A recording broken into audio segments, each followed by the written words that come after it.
Hello everyone, मैं सिमरन गुम्बर स्वागत करती हूँ आप सबका लेवल अप लर्निंग पे। आज की इस वीडियो में मैं आपको DEC 1 का पास्ट ईयर का क्वेश्चन पेपर सॉल्व कराने वाली हूँ। ये जो पेपर आपका MCQ पेपर हुआ था, अब आपको पता है ना आपके DEC के एग्जाम्स MCQ होते हैं, तो अभी तक एक ही बार MCQ पेपर हुआ था, वो मैं आपको सॉल्व करवाने वाली हूँ ताकि आपको पता चल जाए आपका पेपर भी किस टाइप से आएगा। 100 नंबर का पेपर होता है, 3 घंटे का पेपर होता है, मिनिमम आपको 35 मार्क्स लेकर आने हैं, 35 मार्क्स वाला पास होता है। लेकिन तुम हो सिमरन मैम के स्टूडेंट, तो तुम टारगेट ये लेके चलना कि तुम्हें 90 प्लस मार्क्स स्कोर करने हैं। ठीक है जी। OMR बेस्ड पेपर होता है, यानी कि आपको साथ में एक OMR शीट मिलती है जिसके अंदर आपको ऑप्शंस को मार्क करना होता है। OMR शीट में कैसे आंसर्स मार्क करने हैं उसकी भी मैं प्रॉपर वीडियो डाल दूंगी। आज की वीडियो में हम ये समझेंगे हिंदी और इंग्लिश मीडियम के पास्ट ईयर के क्वेश्चन पेपर पूरे के 100 क्वेश्चन डिस्कस करेंगे। ऑल्सो इन क्वेश्चंस के साथ कोई कॉन्सेप्ट्स जो हैं मुझे लगता है आपको पता होना चाहिए, उनके लिए मैं प्रॉपर इमेजेस लेकर आई हूँ जो कि आपको मदद करेंगी। ठीक है जी। बाकी ये मेरा यूट्यूब चैनल है लेवल अप लर्निंग सिमरन के नाम से, इसको सब्सक्राइब कर लेना क्योंकि इसके अंदर मैं बिल्कुल फुल रिविजन्स करवा रही हूँ DC 1, DC 2, DC 3 की, जो कि आपकी एग्जाम्स की तैयारी में काफी मदद करेगी। पहले क्वेश्चन से स्टार्ट करते हैं। प्रारंभिक वर्षों में भाषा विकास के बारे में निम्नलिखित में से कौन सा कथन सत्य है? Which of the following is true about language development during early years? ठीक है जी। अब मैं आपको क्वेश्चन पढ़ के सीधा आंसर नहीं बता दूंगी, मैं आपको सारे ऑप्शन समझाऊंगी कि कोई सही है तो क्यों सही है, कोई गलत है तो क्यों गलत है। ठीक है जी। अब आपका पहला ऑप्शन है सभी बच्चे एक ही उम्र में बोलना शुरू करते हैं। नहीं, कुछ बच्चे थोड़ा जल्दी बोलना शुरू कर देते हैं, कुछ बच्चे थोड़ा लेट बोलना शुरू करते हैं, तो ये आंसर आपका नहीं है। ठीक है।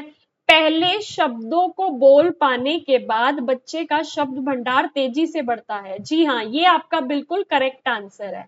करेक्ट वाले आंसर्स ना वैसे मैंने येलो से मार्क कर रखे हैं। क्या कहते हैं कि ना पहले जब बच्चा एक शब्द बोल देता है ना, अपना पहला शब्द बोलना शुरू करता है, उसके बाद उसके जो शब्द का भंडार है ना, वो बहुत ही तेजी से बढ़ता है। अगर एक शब्द उसने मम्मी बोलना शुरू करा, उसके बाद धीरे धीरे फटाफट कोई पापा बोलेगा, कोई दूसरा शब्द बोलेगा, मतलब उसका जो वोकैबुलरी होगी वो पहला वर्ड बोलने के बाद फटाफट से आगे बढ़ने लग जाती है। तो आपका ये बिल्कुल सही आंसर है। Vocabulary increases rapidly after the child speaks the first words. ठीक है जी। बच्चों का उच्चारण शुरू से ही सही होता है? क्या कह रहे हैं कि बच्चों की प्रोनाउंसिएशन बिल्कुल परफेक्ट होती है शुरू से? नहीं, छोटे बच्चों की प्रोनाउंसिएशन कहाँ से अच्छी हो गई, परफेक्ट हो गई शुरू से? गलत। शिशु जितने शब्द बोल पाते हैं उससे कम शब्द समझते हैं। गलत, बल्कि बच्चे वर्ड समझ ज्यादा जाते हैं और बोलते कम है ना? तो ये भी गलत हो गया। क्या कह रही हूं मैं? समझ ज्यादा जाते हैं अक्षरों को, उनकी रिसेप्टिव स्किल्स ज्यादा होती हैं रेदर देन स्पीकिंग, मतलब बोलते कम है, बोल कम शब्द पाते हैं लेकिन समझ ज्यादा जाते हैं। पहले क्वेश्चन का आंसर पता चल गया, सेकंड है। दूसरे क्वेश्चन की तरफ चलते हैं। दूसरा क्वेश्चन कह रहा है 13 से 36 माह के बच्चों के सामाजिक व्यवहार सीखने का सबसे प्रभावी तरीका है। क्या कह रहे हैं? The most effective way toddlers learn social behaviour is by. लंबी व्याख्याओं को सुनना, बड़े बड़े लेक्चर सुनाओगे आप उनको, इससे उसकी सामाजिक व्यवहार डेवलप होगा नहीं। वयस्कों को देखना, अवलोकन करना और उनकी नकल करना, बिल्कुल सही। मम्मी किचन में खाना बना रही है तो बच्चा भी एक्टिंग करेगा किचन किचन की, घर घर खेलने की, डॉक्टर डॉक्टर खेलने की, किसी को देख के चोर पुलिस बनते हैं। बच्चे क्या करते हैं, जो अडल्ट्स को देखते हैं ना करते हुए, वो भी खुद करने लग जाते हैं। तो ये उनका बिल्कुल बेस्ट लर्न कह सकते हो और मोस्ट इफेक्टिव वे कह सकते हो कि वो सोशल बिहेवियर कैसे करते हैं, दूसरों अडल्ट्स को ऑब्जर्व करते हैं और इमीडिएट करते हैं। पहले उन्हें देखते हैं क्या कर रहे हैं, फिर उनकी नकल करते हैं। कहानी की किताबें पढ़ना नहीं, अभी बहुत छोटे हैं। भाई बहन के साथ कंपटीशन नहीं, जहां पर कंपटीशन आ जाए ना उसको तो डबल क्रॉस पहले ही मार देना। तो सेकंड ऑप्शन बिल्कुल सही है।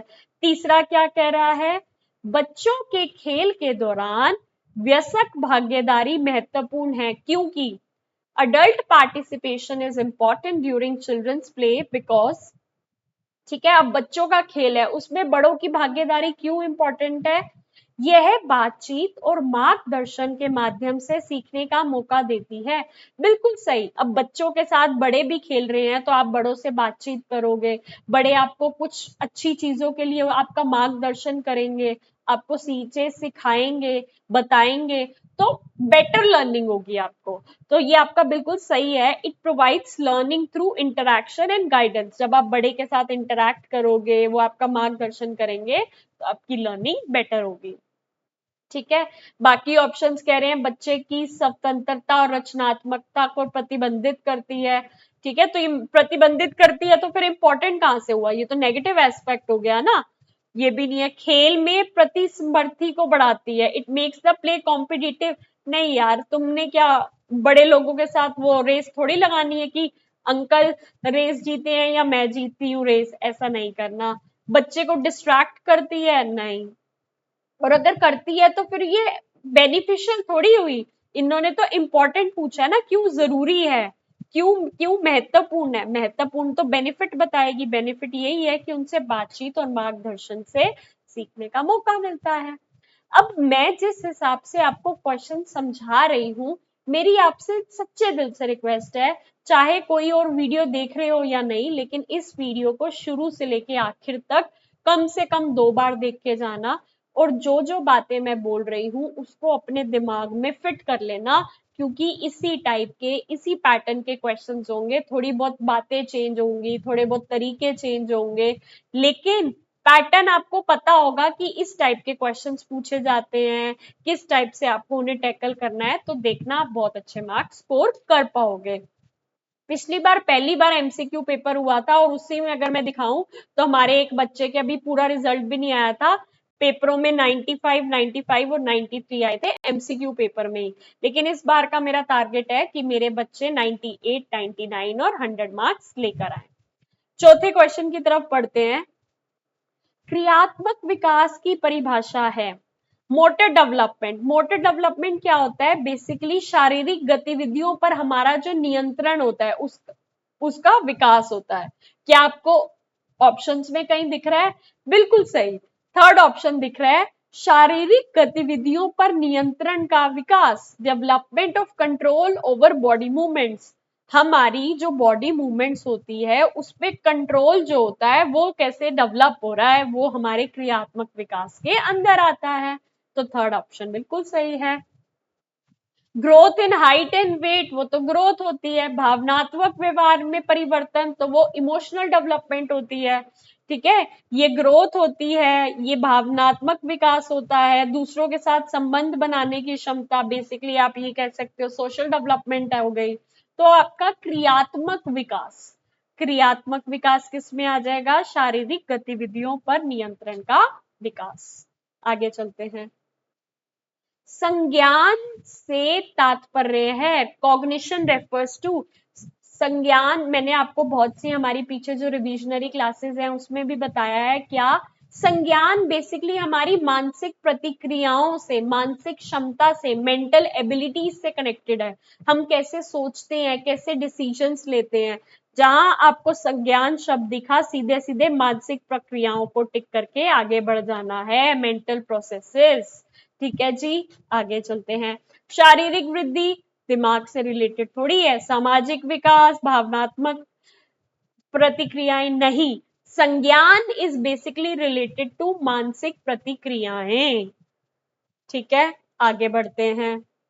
सिक्स्थ क्वेश्चन, बच्चे की यह धारणा कि हर चीज में जीवन है क्या कहलाती है?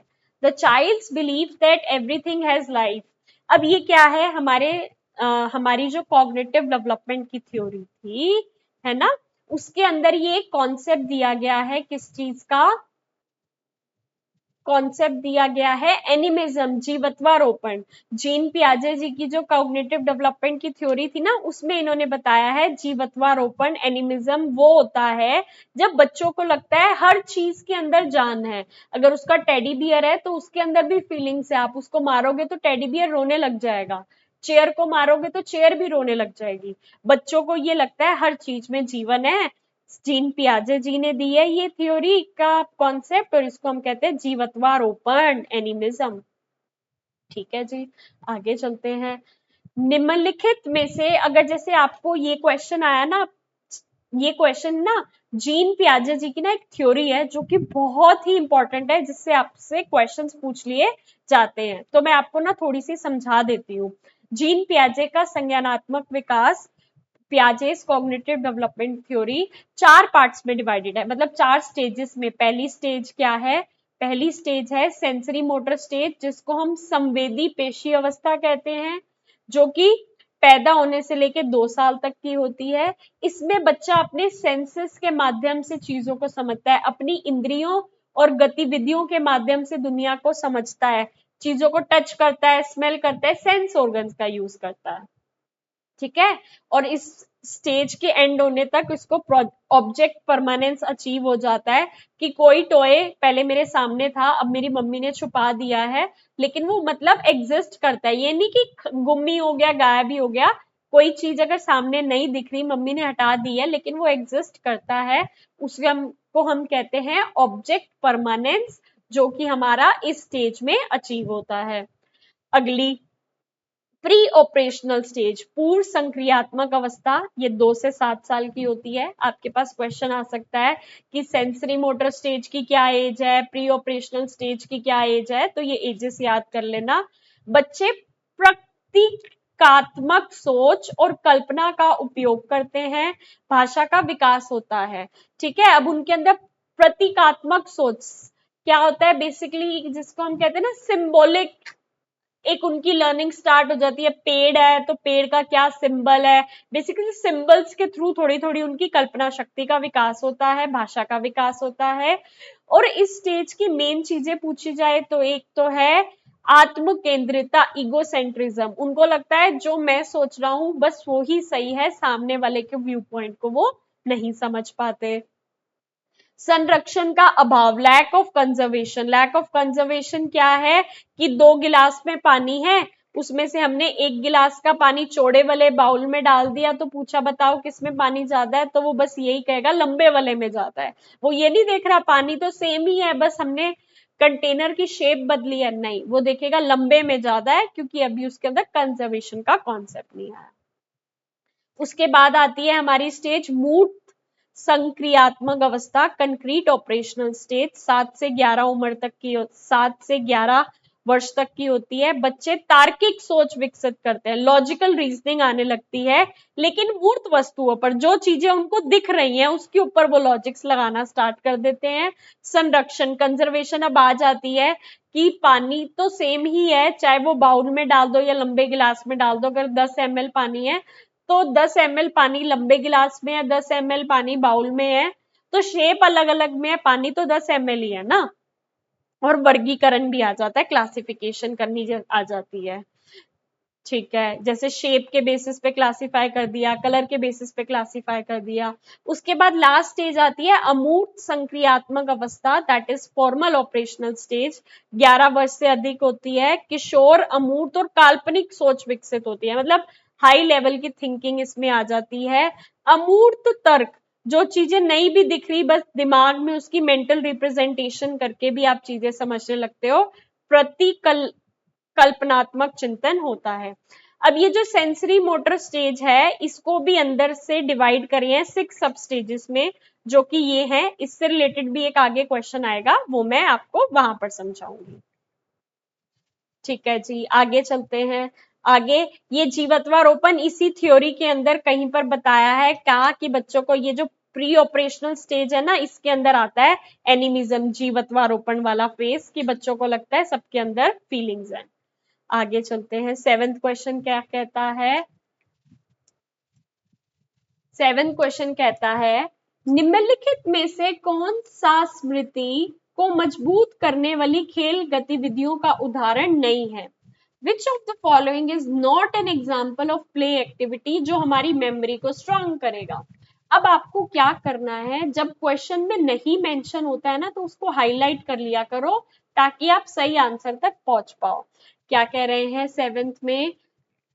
दृष्टि से ओझल होने के बाद वस्तुओं के नाम बताना, naming objects after they are remove from sight. इसको मेमोरी क्या, वो देखो आपके सामने क्या पड़ा है, आपके सामने पेन पड़ा है, आपके सामने बॉल पड़ी है, उन्होंने वो हटा ली और अब पूछा बताओ यहाँ क्या क्या पड़ा था, बच्चा बोलेगा पेन पड़ा था, बॉल पड़ी थी, तो हाँ ये तो दिमाग चला रही है। ठीक है, कहानी सुनने के बाद कहानी की घटना को दर्शाने वाले कार्डों को सही क्रम में लगाना, कहानी के कार्ड्स जो है उसको सही क्रम में लगाना। हाँ दिमाग का तो यूज इसमें हो रहा है ना, तो छोटा सा टिक मार लो, लेकिन आपको क्या ध्यान रखना है, आपको नहीं वाला बताना है, तो टिक यहां ना मार के आप टिक पीछे मारो ताकि अच्छे से समझ पाओ। ये तो सही है, ये भी सही है।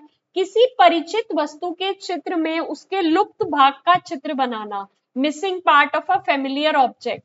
ठीक है, कोई ऑब्जेक्ट है उसके अंदर उसका कोई मिसिंग पार्ट है वो बना रहे हो, इसमें भी दिमाग लग रहा है।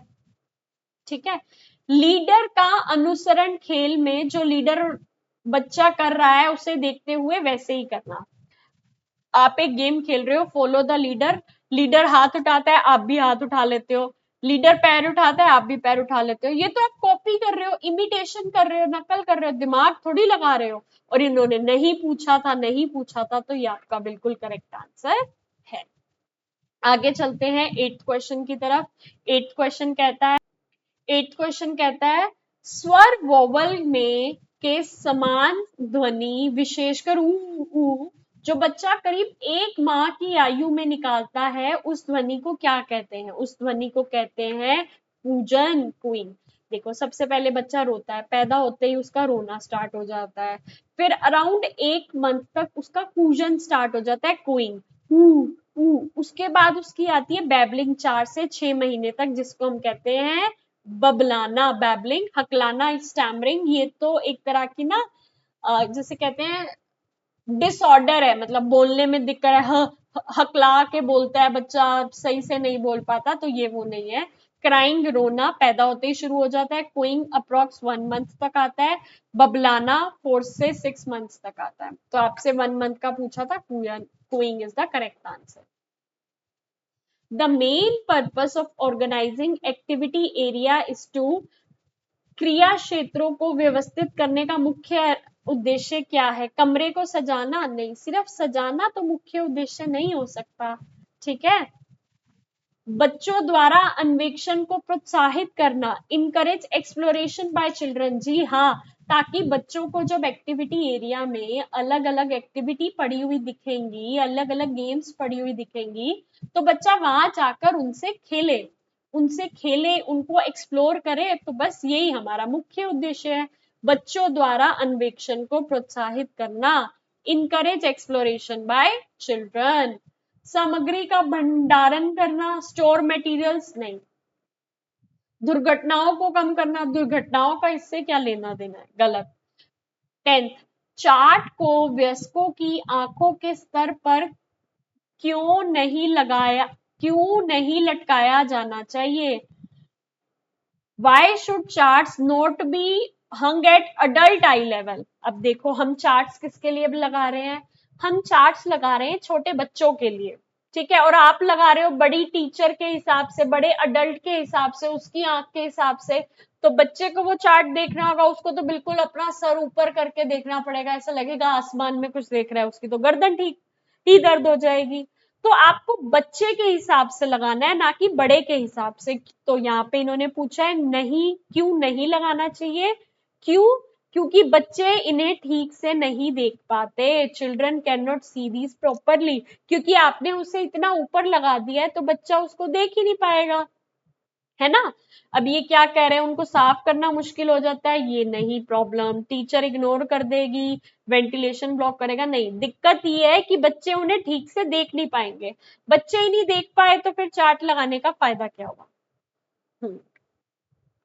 बाल देखभाल केंद्र में नियमित रूप से छोटे अंतराल पर निम्नलिखित में से किस पहलू का आकलन किया जाता है, which of the following aspects are assessed at regular short intervals। ठीक है, शिक्षक की योग्यता, टीचर की क्वालिफिकेशन बार बार चेक करके क्या करोगे, अब टीचर ने बीएड करी है तो 2-2 महीने बाद क्या उसकी क्या योग्यता को दोबारा से चेक करोगे, बीएड देख तो ली बीएड की डिग्री।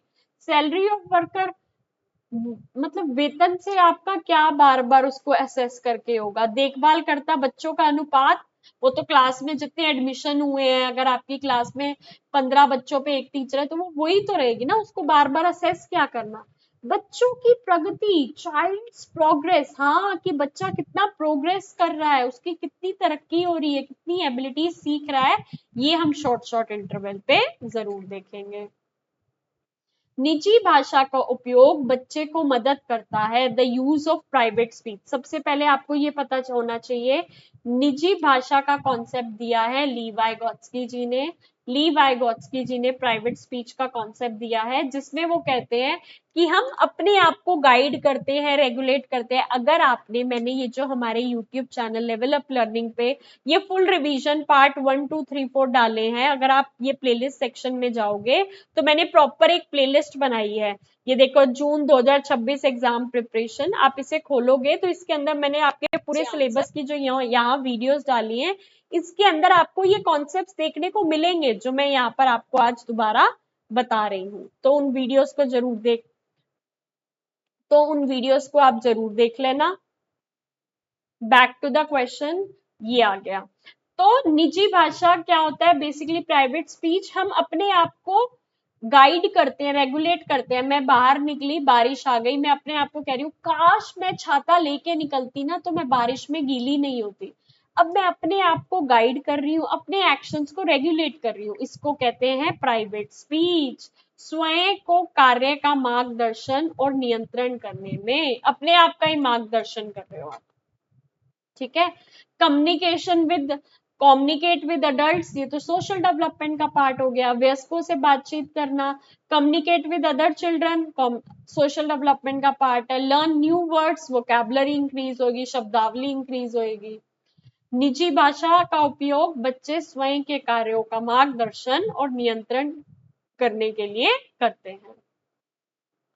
छोटे बच्चों को गुटके, ब्लॉक, नरम रस्सी व पिरोने के लिए मोती या गिल्ली मिट्टी, क्ले जैसी खेल सामग्री दी जानी चाहिए, ताकि, अब देखो क्या होता है, ऐसे गुटके, ब्लॉक, मोती, गिली मिट्टी, इससे आपकी क्या होती है, सूक्ष्म क्रियात्मक विकास होता है, फाइन मोटर डेवलपमेंट होता है, जिसमें आपकी छोटी छोटी उंगलियों की मांसपेशियां डेवलप होती हैं।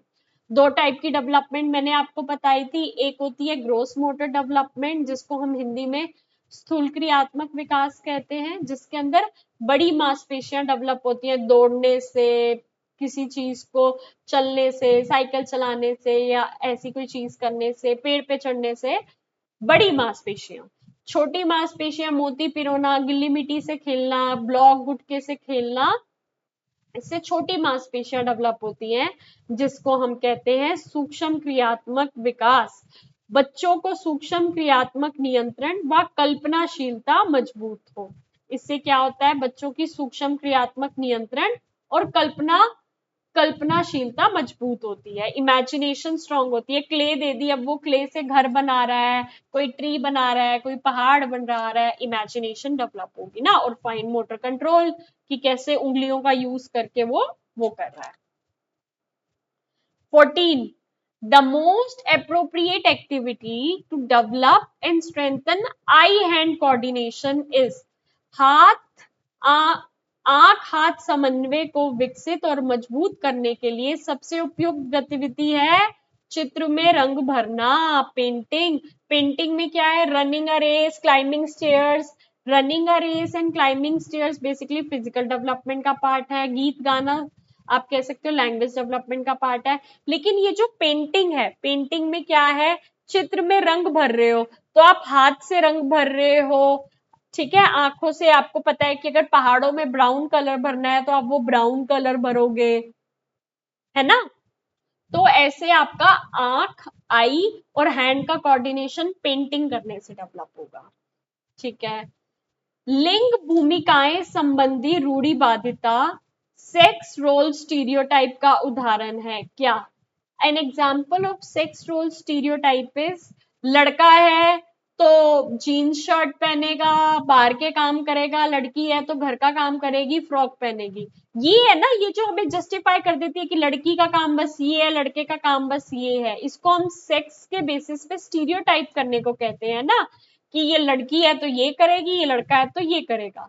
तो क्या कह रहे हैं, लड़कियों को केवल फ्रॉक पहनना चाहिए, girls should wear only frocks. हाँ बिल्कुल सही है, यही तो रूढ़िवादिता करवा रहे हैं ना, यही तो लिंग के बेसिस पे रूढ़िवादिता करा रहे हैं कि ये लड़की है तो सिर्फ फ्रॉक पहनेगी। तो ये तो एग्जाम्पल सही है। लड़के नर्स हो सकते हैं, ये सही बात है, करेक्ट है, बट इन्होंने हमसे पूछा है कि क्या स्टीरियोटाइप किया जा रहा है, रूढ़िबद्धता, रूढ़िबद्धता तो ये है ना, बोथ जेंडर कैन क्राई, दोनों रो सकते हैं, सही है, लेकिन ये तो न्यूट्रल रख रहे हैं, ये भी न्यूट्रल रख रहे हैं, कोई गेम कोई भी खेल सकता है, न्यूट्रल रख रहे हैं। रूढ़िवादिता तो ये कह रहे हैं कि लड़कियां सिर्फ फ्रॉक पहनेंगी। आगे चलते हैं। यह सुनिश्चित करने के लिए कि गतिविधियों बच्चों की क्षमता के लिए उपयुक्त हैं, एक शाला पूर्व शिक्षक को निम्नलिखित पर ध्यान देना चाहिए। क्या कह रहे हैं, टू इंश्योर कि बच्चों के लिए जो एक्टिविटीज डिजाइन की हैं वो बच्चों के लिए ठीक है, टीचर को किस चीज पे फोकस करना चाहिए, ऐसी गतिविधियों का चयन करो जो बच्चों के लिए चुनौतीपूर्ण हो परंतु उनकी क्षमताओं से अत्यधिक परे ना हो। अब देखो, अगर आप बिल्कुल ही सिंपल एक्टिविटी ले आओगे तो बच्चे हो जाएंगे बोर और वो आपकी एक्टिविटी में इंटरेस्ट ही नहीं लेंगे। तो चैलेंजिंग होनी चाहिए एक्टिविटी कि बच्चों को दिमाग लगाना पड़े, कुछ मजेदार करना पड़े। लेकिन अब इतनी भी हाई लेवल की एक्टिविटी मत ले आओ कि वो बिल्कुल ही बच्चे की क्षमताओं से दूर हो, कि बच्चा कहे तो मेरे बस की नहीं है, छोड़ के चला जाए। तो आपको बहुत ही केयरफुली, बहुत ही अच्छे तरीके से एक्टिविटीज चूज करनी है जो कि बच्चों के लिए चैलेंजिंग हो लेकिन बहुत ज्यादा भी ओवर ना हो। क्या कह रहे हैं कि गतिविधियां शिक्षक की रुचियों के, टीचर को जो पसंद है वो एक्टिविटी हो, नहीं। फॉलोइंग द गिवन सिलेबस, सिर्फ सिलेबस ही फॉलो करें, नहीं। हर पेरेंट को कहें अपने अपने बच्चे के लिए एक्टिविटी सेलेक्ट कर ले, नहीं। ठीक है, आगे। बच्चे अनुशासन में सबसे अच्छी तरह आत्मसात करते हैं जब children internalise discipline best when नियमों को समझाया जाता है। अब मैं रूल्स को, कोई बच्चा रूल्स को कब अच्छे से समझेगा, फॉलो करेगा, जब उसको रूल्स को समझाया जाए कि अगर ये रूल है तो इसके पीछे क्या बेनिफिट है, अगर आप इसको फॉलो करोगे तो क्या अच्छी बात है। अगर ये रूल है कि सुबह आपको 8 बजे स्कूल पहुंच जाना है, तो बेटा हम आपको सुबह 8 बजे स्कूल आने के लिए इसलिए कहते हैं कि सब बच्चे एक टाइम पे स्कूल आए, आपका एक टाइम शेड्यूल फिक्स रहे कि आपको इतने बजे उठ के 8 बजे तक स्कूल पहुंचना है। जब आप उन रूल्स को जस्टिफाई कर दोगे कि हाँ ये रूल्स आप क्यों चूज कर रहे हो, है ना, ये रूल बनाने का मतलब क्या है, क्या बेनिफिट है, तो वो बच्चे तब उन रूल्स को अच्छे से फॉलो करते हैं। ठीक है। जब पेरेंट्स डोमिनेट करेंगे, डोमिनेट नहीं करना, peers decide for them, friends decide नहीं कर सकते, और पनिशमेंट तो कभी नहीं देंगे। तो आप रूल्स को एक्सप्लेन कर दो कि ये रूल्स क्यों बनाए गए हैं। ठीक है जी, आगे चलते हैं। यदि शाला पूर्व अवस्था के दौरान बच्चे को पहल करने की अनुमति नहीं दी जाती तो इससे बच्चे में क्या होने की संभावना हो सकती है, इससे बच्चे में अपराध की भावना विकसित हो सकती है, गिल्ट की भावना विकसित हो सकती है। एरिक एरिक्सन जी ने एक साइको सोशल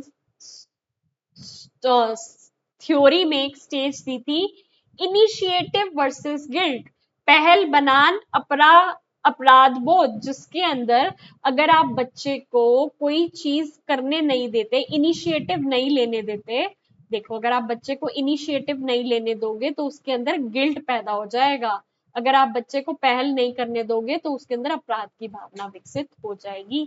ये एरिक एरिक्सन जी ने अपनी साइको सोशल थ्योरी में बताया है। जब एक बच्चे को 10 पत्थर देने को कहा जाता है तो वह सही संख्या में पत्थर नहीं दे पाते, लेकिन 1 से 20 तक की गिनती सही क्रम में सुना सकता है। ये क्या दर्शाता है, देखो, जोर जोर से बोल देना, केवल रटकर याद करना और मौखिक गिनती, ये बेसिकली क्या कह रहे हैं, ये क्या दर्शा रहा है कि बच्चे में याद करने की क्षमता है, बच्चे ने बस रट लिया है, 1 2 3 4 5 6 7 8 9 10 11 12 13 ऐसे 20 तक उसने याद कर लिया है। ठीक है, याद कर लिया है, बस उसको ये पता है 1 से 20 तक ऐसे होता है। लेकिन अगर हम उसको गिनने को कह देते हैं कि 1 2 3 4 5 पत्थर उठा के ला, या 6 7 8 9 10 पत्थर उठाकर ला, तो वो नहीं गिन पाता। मतलब उसने संख्या की संकल्पना भी नहीं सीखी, एक एक संगीत 1 to 1 कॉरेस्पॉन्डेंस की समझ भी अभी प्रॉपर नहीं है, ठीक है, गिन पाने की क्षमता भी नहीं है, बस उसके अंदर याद करने की क्षमता थी कि उसने 1 से 20 तक याद कर लिया। तो ये आपका करेक्ट आंसर हो गया।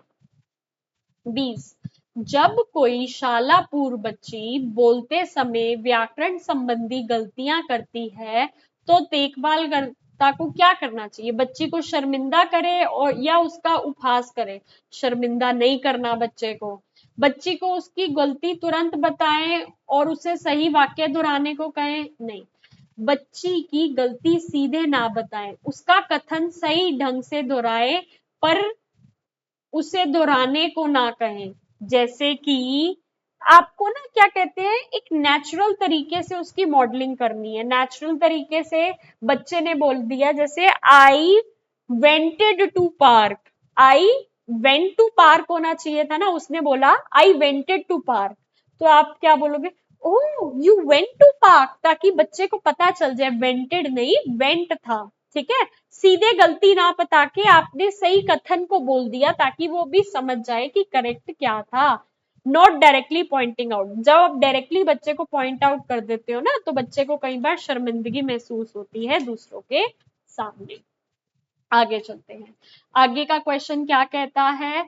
आगे का क्वेश्चन कहता है, एक देखभालकर्ता को केंद्र में अन्य देखभालकर्ताओं का सम्मान करना चाहिए। अब प्ले स्कूल में 10 टीचरें हैं, 5 टीचरें हैं, तो उनको एक दूसरे का सम्मान क्यों करना चाहिए? टू गेन म्यूचुअल रिस्पेक्ट, आपसी सम्मान प्राप्त करने के लिए। मैं दूसरी टीचर का सम्मान करूंगी तभी तो वो टीचर मेरा सम्मान करेंगी ना, और हमें एक दूसरे का सम्मान करना चाहिए। तो बस यही आपका करेक्ट आंसर है। ऑल्सो बच्चे बार बार पूछ रहे थे कि मैम हम आपके एग्जाम्स की तैयारी वाले एमसीक्यूज लेना चाहते हैं जो वो यूनिट वाइज हैं। तो अगर आप वो यूनिट वाइज वाले एमसीक्यू लेना चाहते हो, पर सब्जेक्ट 100 रुपीज के हैं, तीनों सब्जेक्ट्स के आपको 300 में मिल जाएंगे, जिसके अंदर DC1 के सारे यूनिट के एमसीक्यूज हैं, DC2 के सारे यूनिट्स के एमसीक्यू हैं, 3 के सारे यूनिट के एमसीक्यू हैं। लास्ट मिनट प्रिपरेशन कह सकते हो, बस उनको 2-2 बार पढ़ के चले जाना, तो आपको लगेगा कि आपकी सारी तैयारी हो गई है, एक बार गो थ्रू कर लेना, बहुत ही बेस्ट एमसीक्यूज है। ये जो पिछली बार वाले बच्चे 95 जो लेकर आए थे, उसने भी हमारे एमसीक्यू से पढ़ा था, थैंक यू के लिए उसने रिजल्ट भेजा था कि मैम देखो आपसे पढ़ के कितने अच्छे मार्क्स आए। तो आप भी लेना चाहो तो ले सकते हो, लेवल अप लर्निंग का कॉन्टेक्ट नंबर ये स्क्रीन पर शो हो रहा है। आगे चलते हैं, क्वेश्चन नंबर 22, कौन सी संस्था रेलवे प्लेटफॉर्म पर बच्चों के लिए पाठशाला चलाती है? अब एक संस्था है जो रेलवे प्लेटफॉर्म पे बच्चों के लिए पाठशाला चलाती है, उसका नाम है रुचिका। रुचिका, तो ये करेक्ट आंसर है, याद कर लो। रुचिका सोशल सर्विस ऑर्गेनाइजेशन है जो कि रेलवे प्लेटफॉर्म पे स्कूल्स चलाते हैं। लेकिन मैं आपको बाकी ऑप्शंस के बारे में भी समझा देती हूँ। मोबाइल क्रैच क्या है? मोबाइल क्रैच 1969 में मीरा महादेवन ने स्टार्ट करा था, कि जहां पर कंस्ट्रक्शन साइट्स चल रही होती हैं, वहां पर वो उनके बच्चों को पढ़ाती हैं, वहां पर उनके बच्चों को पढ़ाया जाता है। तो mobile creche basically Meera Mahadevan ने स्टार्ट करा था, कंस्ट्रक्शन साइट्स पे ये सेटअप किए जाते हैं। SOS चिल्ड्रंस विलेज की बात करो तो इंटरनेशनल एनजीओ है, जिसमें बच्चों को पारिवारिक माहौल और परिवेश दिया जाता है जिन्होंने अपने माता पिता को खो दिया है। और बालकंजी बरी उद्देश्य है बच्चों को मनोरंजन, उनके भीतर छुपी कला को निखारने और उनके अधिकारों की रक्षा करता है। बाल बालक जी बाड़ी। तो रेलवे प्लेटफॉर्म वाला कौन सा है? Ruchika social service organisation. अगला क्वेश्चन, मूल्यांकन का वह तरीका जो भिन्न कौशलों में बच्चों की क्षमता दर्शाते के स्तर को रिकॉर्ड करने में मदद करता है। The evaluation tool that helps to record the degree of proficiency of a child in different skills is. Checklist तो देखो सीधा सीधा यस और नो। अगर बच्चे में स्किल है तो यस, नहीं है तो नो कर देते हैं। तो ये प्रोफिशिएंसी कितना ज्यादा स्किल है वो नहीं बताता, तो ये तो नहीं होगा जांच सूची। ठीक है, रेटिंग स्केल, जी हाँ, ये रेटिंग स्केल जो होता है ये प्रॉपर उसको मार्क्स देता है। किस हिसाब से मार्क्स देता है, आप देख लो 1 to 5 में पॉइंट्स देता है कि बच्चे की लैंग्वेज एफिशिएंसी कितनी अच्छी है। कौशल या व्यवहार मापना बेस्ड ऑन उसकी निपुणता। मान लो 1 नंबर बहुत कमजोर है, दूसरा नंबर औसत है, तीसरा नंबर अच्छा है, तो आपने लैंग्वेज डेवलपमेंट के बेसिस पे चेक करा, उसका भाषाई विकास अच्छा है तो 3 नंबर दे दिया, है ना। तो आपने ऐसे लैंग्वेज डेवलपमेंट का 1 2 3 पॉइंट बना रखा है। लैंग्वेज डेवलपमेंट अच्छा है तो 3 पॉइंट दे दोगे, ठीक ठीक है तो 2 दे दो, ये तो 1। तो ये प्रोफिशिएंसी लेवल को चेक कर रहा है ना रेटिंग स्केल, तो ये आपका बिल्कुल सही आंसर है rating scale. Anecdotal record basically वो रिकॉर्ड्स होते हैं जिसके अंदर हम बच्चे की लाइफ से रिलेटेड कोई इंपॉर्टेंट इवेंट हुआ होता है, ऐसा जो उसकी लाइफ में काफी चेंज ले आया, या हमें लगता है हमें नोट डाउन करके रखना जरूरी है, किसी टाइम पे काम आएगा, तो उसके व्यवहार संबंधी घटनाओं को लिखा जाता है एनेक्डोटल रिकॉर्ड में। और पेरेंट्स इंटरव्यू तो पेरेंट्स का इंटरव्यू है, तो इसका करेक्ट आंसर सेकंड है। 24 बहुत ही आसान। ग्रोथ प्राइमली रेफर्स टू, वृद्धि मुख्यतः तात्पर्य है शरीर के आकार में मात्रात्मक परिवर्तन। पहले वेट था 25 किलो, फिर हो गया 27 केजी, तो 2 किलो का जो वेट बढ़ा वो वृद्धि दर्शाता है, ग्रोथ दर्शाता है।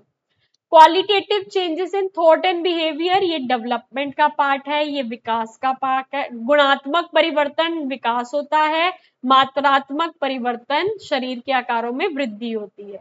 सामाजिक कौशलों का विकास सोशल डेवलपमेंट है, भाषा सीखना भाषा का विकास है। तो वृद्धि शरीर के आकार के मात्रात्मक परिवर्तन को कहते हैं वृद्धि।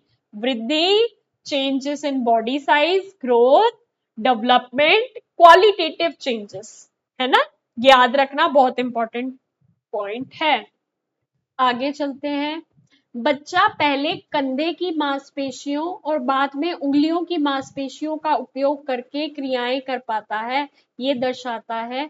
ये बेसिकली क्या दर्शाता है, ये हमारा एक प्रिंसिपल है, प्रिंसिपल ऑफ प्रॉक्सिमोडिस्टल डेवलपमेंट, जिसमें कहते हैं कि पहले बीच में जो हमारे धड़ के पास चीजें हैं उस पे डेवलपमेंट होती है और धीरे धीरे वो बाहर जाता है। ये देखो, ये बच्चा है तो पहले उसका ये चीज डेवलप होगा, फिर बाद की ये चीजें डेवलप होंगी।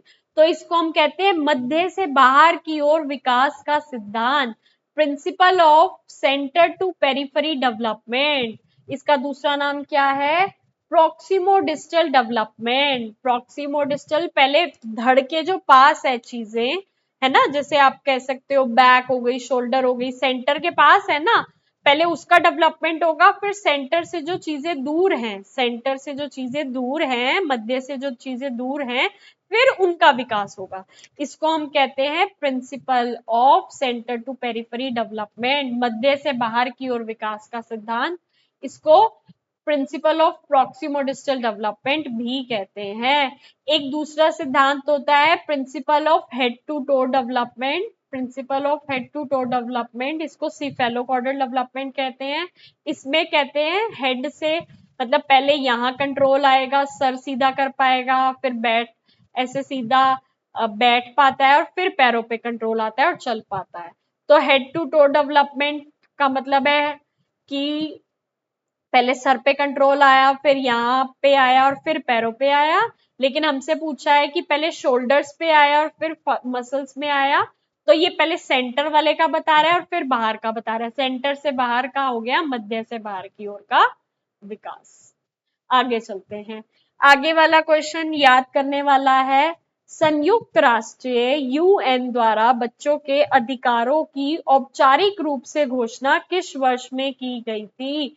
1959 में declaration of the rights of the child 20 नवंबर 1959 में की गई थी, याद कर लो। आगे चलते हैं। शालापूर शिक्षा मुख्य रूप से किस पर जोर देती है? आपको पता है शालापूर शिक्षा मुख्य रूप से सर्वांगीण विकास पर जोर देती है। खेल के माध्यम से बच्चे का ऑलराउंड डेवलपमेंट करवाओ, ऑलराउंड डेवलपमेंट थ्रू प्ले, बहुत बार बताया हुआ है। एकेडमिक सब्जेक्ट्स, अभी आपको एकेडमिक सब्जेक्ट्स पढ़ाने पे ध्यान नहीं देना, ठीक है, रट्टिफिकेशन पे भी नहीं करना, सिर्फ फिजिकल डेवलपमेंट नहीं, फिजिकल डेवलपमेंट पे करना है लेकिन सिर्फ नहीं, तो ऑलराउंड डेवलपमेंट खेल के माध्यम से सब कुछ आ जाएगा। लोरियां और गीत भाषा विकास में योगदान करते हैं क्योंकि lullabies and songs contribute to language development because वो नए नए शब्दों को इंट्रोड्यूस करते हैं। उस सॉन्ग्स और lullabies के अंदर नए नए सॉन्ग्स वर्ड्स होते हैं जो बच्चे सीख लेते हैं, उनसे उनका लैंग्वेज डेवलपमेंट होता है, वे नए शब्दों का परिचय देते हैं। आगे चलते हैं। देखभाल कर्ता और शिशु के बीच लगाव बनाने में क्या महत्वपूर्ण है? What is crucial in forming the attachment bond between caregiver and infant? Care giver और इन्फेंट के बीच में ये जो बॉन्ड बनता है वो क्यों क्रूशियल है? कैसे क्रूशियल है? शारीरिक संपर्क के थ्रू। शारीरिक संपर्क के थ्रू कैसे? जब माँ अपने बच्चे को अपने सीने से लगाकर उसको दूध पिलाती है तो उसको सेंस ऑफ सिक्योरिटी फील होती है कि कोई है मेरा ध्यान रखने के लिए, तो उनके बीच में ये बॉन्ड बनाने के लिए फिजिकल कांटेक्ट, शारीरिक संपर्क बहुत जरूरी है। 30, अपरिचित के प्रति व्यग्रता अपनी चरम सीमा पर डैश में होता है 8 से 12 महीना। स्ट्रेंजर एंजाइटी पीक्स बिटवीन, कि जब कोई स्ट्रेंजर आ जाता है, स्ट्रेंज मतलब आप घर में बैठे हुए, पड़ोस की आंटी आ गई, भाई मैं तो छोटे बच्चे को मिलके आऊंगी, आप देखते ही रोना शुरू कर देते हो, बच्चा रोना शुरू कर देता है। ये कब होता है? 8 से 12 महीने में। क्यों? तब तक बच्चा वो पहचानने लगता है कौन उसके अपने हैं, कौन उसके देखभाल करता है, कौन उसके साथ रहते हैं। तो जब भी कोई नया इंसान आता है तो उस बच्चे को उससे भय महसूस होता है, कहीं ये मुझे उठा के ना ले जाए, कहीं ये मुझे मार ना दे, तो इसलिए वो आइडेंटिफाई कर पाते हैं कि ये अजनबी है, ये अपरिचित है, और फिर वो रोने भी लग जाते हैं। तो 8 से 12 महीने में ये पीक पर होता है। याद करने की बात है, कर लेना। संकट के समय घबराने वाले देखभालकर्ता में किस आवश्यक गुण की कमी का सबसे अधिक संभावना होती है? जैसे ही दिखा संकट आ रहा है, भाई टेंशन हो गई, अब क्या करूं, अब क्या करूं, उस टीचर के अंदर आत्मविश्वास नहीं है, सेल्फ कॉन्फिडेंस नहीं है। जिस टीचर के अंदर सेल्फ कॉन्फिडेंस नहीं है, उसको जैसे ही लगेगा कि सिचुएशन थोड़ी सी चेंज हो रही है, थोड़ी सी दिक्कत आ रही है, वो अपना आपा खो देगी, परेशान हो जाएगी। ऐसा टीचर को नहीं करना चाहिए। ICDS, integrated child development services, ICDS की फुल फॉर्म भी याद कर लो। कार्यकर्ता के तहत शालापुर शिक्षा किस आयु वर्ग में बच्चों को प्रदान की जाती है? 3 से 6 वर्ष, 3 to 6 years। आगे चलते हैं। वयस्कों को बच्चों में कला को किस प्रकार प्रोत्साहित करना चाहिए? अब हम चाहते हैं कि बच्चों में कला प्रोत्साहित हो। अगर आप किसी भी चीज में बच्चों में कोई चीज इनकरेज करना चाहते हो ना, तो उनको फ्री एक्सप्रेशन करने दो, स्वतंत्रता दो, कि वो अपने आप जो बनाना चाहते हैं, अपने आप जो ड्रॉ करना चाहते हैं, वो कर पाए। बच्चे की स्वतंत्र आत्म अभिव्यक्ति को प्रोत्साहित करो, कि जैसे वो करना चाहता है उसको वो बनाने का मौका दो। ठीक है, आप आलोचना करोगे, तूने ये गलत बनाया, वो गलत बनाया, अगली बार उसने बनाना ही नहीं है। लंबे लंबे निर्देश दे दिए, ऐसा करियो वैसा करियो, मानेगा ही नहीं। ठीक है, ब्लैक बोर्ड पे बना दिया और कहा बच्चों तुम भी यही बना लो, नहीं, कॉपी कैट थोड़ी बनाना है। तो फोर्थ ऑप्शन बिल्कुल सही है। आगे चलते हैं। The concept of मिडो school was given by, चार गृह स्कूल, चारागाह स्कूल, मेडो स्कूल की संकल्पना किसके द्वारा दी गई थी? ताराबाई मोदक द्वारा दी गई थी। ताराबाई मोदक ग्रामीण और आदिवासी क्षेत्र में गरीब बच्चे अक्सर गाय भैंस चराने के लिए मैदानों या चरगाहों, मिडोज में जाते थे, तो उन्होंने वो मिडो में ही स्कूल खोल दिए, जिनको कुरान शालास भी कहा जाता था। ताराबाई मोदक। ठीक है, आगे चलते हैं। आगे क्या कह रहा है? बाल काजी बारी का अर्थ है, बाल काजी बारी का क्या अर्थ है? इसके अंदर ना बेसिकली कहते हैं चिल्ड्रंस ओन गार्डन, बच्चों का अपना बगीचा। बाल, बाल का मतलब है चिल्ड्रन, और बारी, बारी का मतलब है गार्डन, मतलब बच्चों का अपना गार्डन, चिल्ड्रंस ओन गार्डन, बाल कंजी बारी का मतलब है। आगे चलते हैं, आगे क्या कह रहा है? प्रारंभिक बाल्यावस्था देखभाल और शिक्षा केंद्रों में नियोजित पाठ्यक्रम का मुख्य उद्देश्य क्या है? अगर हमने अपने प्ले स्कूल में एक प्लान्ड करिकुलम बना लिया है तो उसका क्या उद्देश्य है कि हम अपने केंद्र में जो गतिविधियां करेंगे उसको एक दिशा दे पाए, give a direction to the centres activity, कि इस डायरेक्शन में हमें चलना है, पहले ये स्किल डेवलप हो, ये एबिलिटी डेवलप हो, फिर ये हो, फिर वो हो, तो हम अपनी एक डायरेक्शन दे पाए अपनी एक्टिविटीज को, इसलिए हम पहले एक प्लान्ड करिकुलम बनाकर रखते हैं। आगे चलते हैं, शिशु अपनी माँ की आवाज को अन्य की आवाजों से कितनी जल्दी पहचान सकते हैं? 12 घंटे में। क्यों? क्योंकि जब बच्चा माँ के पेट में होता है वो तब भी अपनी माँ की आवाज सुनता रहता है, तो वो उससे पहले से ही परिचित है, तो आप कह सकते हो 12 घंटे में ही वो पहचाननी शुरू कर देता है अपनी माँ की आवाज। निम्नलिखित में से कौन सी जिम्मेदारी आंगनवाड़ी कर्ता की नहीं है? नहीं, क्या नहीं है? शालापूर्व गतिविधियों का संचालन करना, कंडक्टिंग प्री स्कूल एक्टिविटीज, ये तो है। रिकॉर्ड रखना, ये भी है। सामुदायिक सर्वेक्षण करना, ये भी है। टीके लगाना नहीं, क्योंकि ये जो मेडिकल के सुपरवाइजर्स होते हैं, मेडिकल्स के एक्सपर्ट होते हैं, वो टीके लगाते हैं, आंगनवाड़ी वर्कर नहीं लगाता, तो गिविंग इम्यूनाइजेशन उनका काम नहीं है। 39, खेल के दौरान भावनात्मक विकास होता है, क्योंकि खेल के दौरान बच्चे भावनाओं को सुरक्षित तरीके से और स्वतंत्र रूप से व्यक्त कर सकते हैं। कोई गेम खेल रहे हैं तो उनके अंदर जो इमोशंस छुपे हैं, उनके अंदर जो भावनाएं छुपी हैं, वो उनको स्वतंत्र रूप से व्यक्त कर देते हैं। जब उन्हें स्वतंत्र रूप से व्यक्त कर देते हैं तो उनका भावनात्मक विकास होता है। Express feelings freely in a safe way. निम्नलिखित में से कौन सी पूर्व गणितीय संकल्पना नहीं है? प्री मैथमेटिकल कॉन्सेप्ट नहीं है। मैचिंग, मिलान करना, ये तो है, एक जगह 2 लिखा होता है, एक जगह 2 डॉट्स बनी होती है, बच्चा उससे मिलान करता है ना, तो ये तो प्री मैथमेटिकल कॉन्सेप्ट है। वर्गीकरण, क्लासिफाई करना, ये भी है। क्रमबंध करना, क्रमबंध से लगाना छोटा बड़ा बड़ा, ये भी मैथ्स का कॉन्सेप्ट है। पढ़ना, रीडिंग, ये भाषा से रिलेटेड है। लैंग्वेज डेवलपमेंट का पार्ट है, ये लैंग्वेज का पार्ट है, तो इन्होंने नोट पूछा था, रीडिंग आ जाएगा और पढ़ना आ जाएगा। आगे चलते हैं, बच्चे आम तौर पर 2 शब्दों वाले वाक्य बोलना तब शुरू करते हैं जब वे 18 से 24 महीने के होते हैं। जब वो 18 से 24 महीने के होते हैं तो बेसिकली उनकी टेलीग्राफिक स्पीच स्टार्ट हो जाती है, जब वो 2 शब्दों के वाक्य बोलते हैं। मम्मी पानी, मम्मी चावल, 2 शब्द का वाक्य हो गया ना। आगे चलते हैं, संरचित खेल का विपरीत है, the opposite of structured play. Structured play का ऑपोजिट है प्री प्ले। स्ट्रक्चर्ड प्ले में डिसाइडेड होता है ये करना है, ऐसे करना है, वैसे करना है, इसका ऑपोजिट हो गया फ्री प्ले, मुक्त खेल, जो भी आप करना चाहो कर सकते हो मुक्त खेल में। आगे चलते हैं, जब कोई बच्चा उसे दी गई सब्जियां खाने से मना कर देता है तो देखभालकर्ता को क्या करना चाहिए? क्या करना चाहिए? उसको जबरदस्ती खाना खिला देना चाहिए, जबरदस्ती मजबूर करे नहीं, मजबूर करोगे ना तो कभी नहीं खाएगा। डांटना चाहिए कि तू कितना नखरे करता है, नहीं ऐसा भी नहीं करना।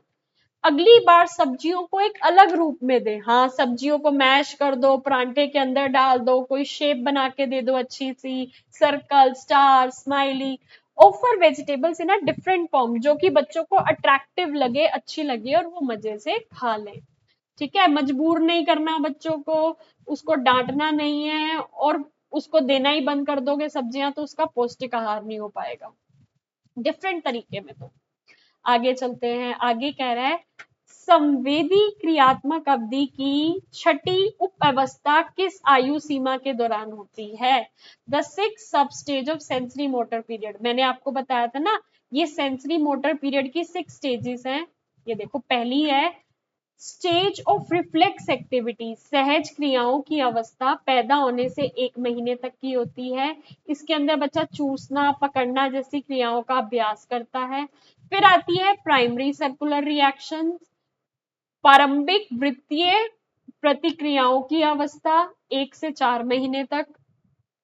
ठीक है, जो चीजें उसको शरीर की क्रियाओं को दोहराना, जो इस चीजों में उसको मजा आता है करने में, जैसे ताली मारने में, क्लैपिंग करने में मजा आता है तो वही करता रहता है। फिर सेकेंडरी सर्कुलर रिएक्शन 4 से 8 महीने में, द्वितीय वृत्ति प्रतिक्रियाएं की अवस्था, रिपीटिंग एक्शंस, जो एक चीज कर ली, गोल घुमा के देख लिया तो वही करता रहता है। फिर कोऑर्डिनेशन ऑफ सेकेंडरी स्कीमास 8 से 12 महीने, टर्शरी सर्कुलर रिएक्शन 12 से 18 महीने, और लास्ट में mental combination internalisation of schemes, मानसिक संयोग द्वारा नए साधनों की खोज की अवस्था 18 से 24 महीने तक। इसमें मानसिक सोच विकसित होती है, सरल समस्या समाधान कर पाता है। तो इन्होंने क्या पूछा था इस क्वेश्चन में, इसकी कौन सी स्टेज पूछी थी? छठी। तो छठी कब से है? 8 से 18 से 24 महीने। ये याद करना चाहो तो याद कर लेना सारी स्टेजेस। तो 18 से 24 महीने इज दी करेक्ट आंसर। बच्चे आम तौर पर किस उम्र में बाहरी विशेषताओं से लिंग भेद पहचानने लगते हैं? बेसिकली बच्चे कब आइडेंटिफाई कर लेते हैं कि ये लड़का है और ये लड़की है? 2 से 3 साल पे। एक्सटर्नल जेन डिफरेंसेस कैसे? इसने फ्रॉक पहनी है, इसके बाल लंबे हैं तो लड़की होगी, है ना, छोटे बाल हैं, जीन्स पहनी है तो लड़का होगा। बच्चे ये 2 से 3 साल में समझना शुरू कर देते हैं। निम्नलिखित में से कौन सी विकासात्मक परिवर्तनों की विशेषता नहीं है? नहीं को ध्यान रखना है, डेवलपमेंटल चेंजेस नहीं है। प्रगतिशील तो होता है विकासात्मक परिवर्तन, ये व्यवस्थित भी होता है, ऑर्डरली भी होता है, एक ऑर्डर को भी फॉलो करता है, प्रगतिशील भी होता है, और लॉन्ग लास्टिंग भी होता है, दीर्घकालिक भी होता है। लेकिन शॉर्ट लिव्ड, अल्पकालिक नहीं होता, अल्पकालिक नहीं होता। और इन्होंने हमसे यही पूछा है कि क्या नहीं है, तो ये इसका बिल्कुल करेक्ट आंसर हो जाएगा। आगे चलते हैं। निम्नलिखित में से कौन सा खेल सामग्री 1 वर्ष के बच्चे के लिए उपयुक्त है? बड़े आकार के प्लास्टिक के ब्लॉक, गुटके, लार्ज साइज प्लास्टिक ब्लॉक्स। क्यों? क्योंकि जिग्सो पजल्स जो हैं छोटे छोटे टुकड़े होते हैं, बच्चे खाने लगते हैं, मुंह में अटकने का डर है। क्ले में भी मुंह में अटकने का डर है, और क्रेयॉन और पेपर भी। लेकिन जो लार्ज साइज के प्लास्टिक बॉक्स होंगे वो बच्चा आसानी से पकड़ पाएगा, और खाने का तो कोई डर रहेगा ही नहीं क्योंकि बड़े इतने हैं। आगे चलते हैं। वे माता पिता जो बच्चों के साथ, अब इसके लिए मैं एक आपके लिए पिक्चर लेकर आई हूँ। देखो, 4 तरीके की पेरेंटिंग होती है। एक होती है स्नेहपूर्ण एवं दृढ़ व्यवहार, इंग्लिश में कहते हैं फर्म एंड अफेक्शनेट पेरेंटिंग, जिसके अंदर तुम बच्चों को बहुत सपोर्ट करते हो, सीधा सीधा रूल्स बता देते हो और बहुत प्यार मोहब्बत करते हो। दूसरी होती है अनमनली और सख्त व्यवहार, जिसमें आपने बहुत स्ट्रिक्ट रूल्स बनाए हुए हैं बच्चे के लिए, थोड़ा बहुत प्यार देते हो लेकिन कंट्रोल बहुत ज्यादा रहता है आपका। फिर आती है अनुशासनात्मक व्यवहार, परमिसिव पेरेंटिंग, थोड़े से रूल्स होते हैं, बहुत सारा प्यार होता है, लेकिन कोई स्ट्रक्चर फॉलो नहीं हो रहा प्रॉपर। ठीक है। और एक अवहेलनापूर्ण व्यवहार, निग्लेक्टफुल पेरेंटिंग, अनइन्वॉल्व, कोई ध्यान ही नहीं देना बच्चा क्या कर रहा है क्या नहीं। ये 4 तरह की पेरेंटिंग होती है। अब ये पूछ रहे हैं, वे माता पिता जो बच्चों के साथ डैश करते हैं, उनमें बच्चे सबसे कम परिपक्व व समझदार और आत्म जिम्मेदारी लेने में कम निर्भर होते हैं, और वो स्वतंत्र नहीं होते। वो ही है जिनके माँ बाप उनका ध्यान नहीं रखते। किनके माँ बाप नहीं ध्यान रख रहे? निग्लेक्टफुल वाले के ना, बेचारा बच्चा देखो बैठा है, माँ अपने फोन पे लगी है, वो न्यूज़पेपर पढ़ रहा है। तो ये रहा इसका करेक्ट, अवहेलनापूर्ण व्यवहार। निग्लेक्टफुल पेरेंटिंग में बच्चे बिल्कुल स्वतंत्र नहीं होते, खुद जिम्मेदारी नहीं ले पाते, क्योंकि उनके पेरेंट्स उनको कुछ सही ज्ञान ही नहीं देते। कहानी सुनाते समय शिक्षकों को चाहिए कि वह जल्दी बोले और कहानी समाप्त करे, जल्दी जल्दी बोल के कहानी खत्म कर दे, नहीं। रिपीटेटिव वर्ड्स को ना दोहराए, नहीं, ऐसा नहीं, ऐसे तो बच्चों का इंटरेस्ट बनता है। बच्चों को कहें बिल्कुल चुप रहे, नहीं। हाव भाव और इशारों का प्रयोग करें, बच्चों से प्रश्न पूछें। एक था राजा, एक थी रानी, एक्टिंग करके दिखाओ, एक्सप्रेशंस करो, बच्चों से क्वेश्चंस पूछो ताकि बच्चे अच्छे से सीख पाए। ठीक है, फोर्थ करेक्ट आंसर है। निम्नलिखित में से कौन सा संज्ञानात्मक विकास का उदाहरण है? कॉग्निटिव डेवलपमेंट का उदाहरण कौन सा है जिसमें दिमाग लग रहा है? अटैचमेंट विकसित होना, नहीं। ठीक है। कॉम्प्लेक्स सेंटेंस बोल पा रहा है कम्युनिकेशन के लिए, वो तो लैंग्वेज डेवलपमेंट हो गई। बच्चा मार्केट में चल रहा है मम्मी के साथ, ये भी नहीं है। बच्चा एक समस्या का हल ढूंढती है, finds a solution to the problem, problem का सॉल्यूशन ढूंढती है, तो वो हमारी संज्ञानात्मक विकास का पार्ट है। दिमाग चला रहा है ना बच्चा, तो ये बिल्कुल सही है। अगले क्वेश्चन की तरफ चलते हैं। Question number 51। 51 क्या कह रहा है? जब बच्चे अपने काल्पनिक खेल में सुपरमैन सुपर वुमन की भूमिका अदा करते हैं, तो ये किसका प्रभाव दर्शा रहे हैं?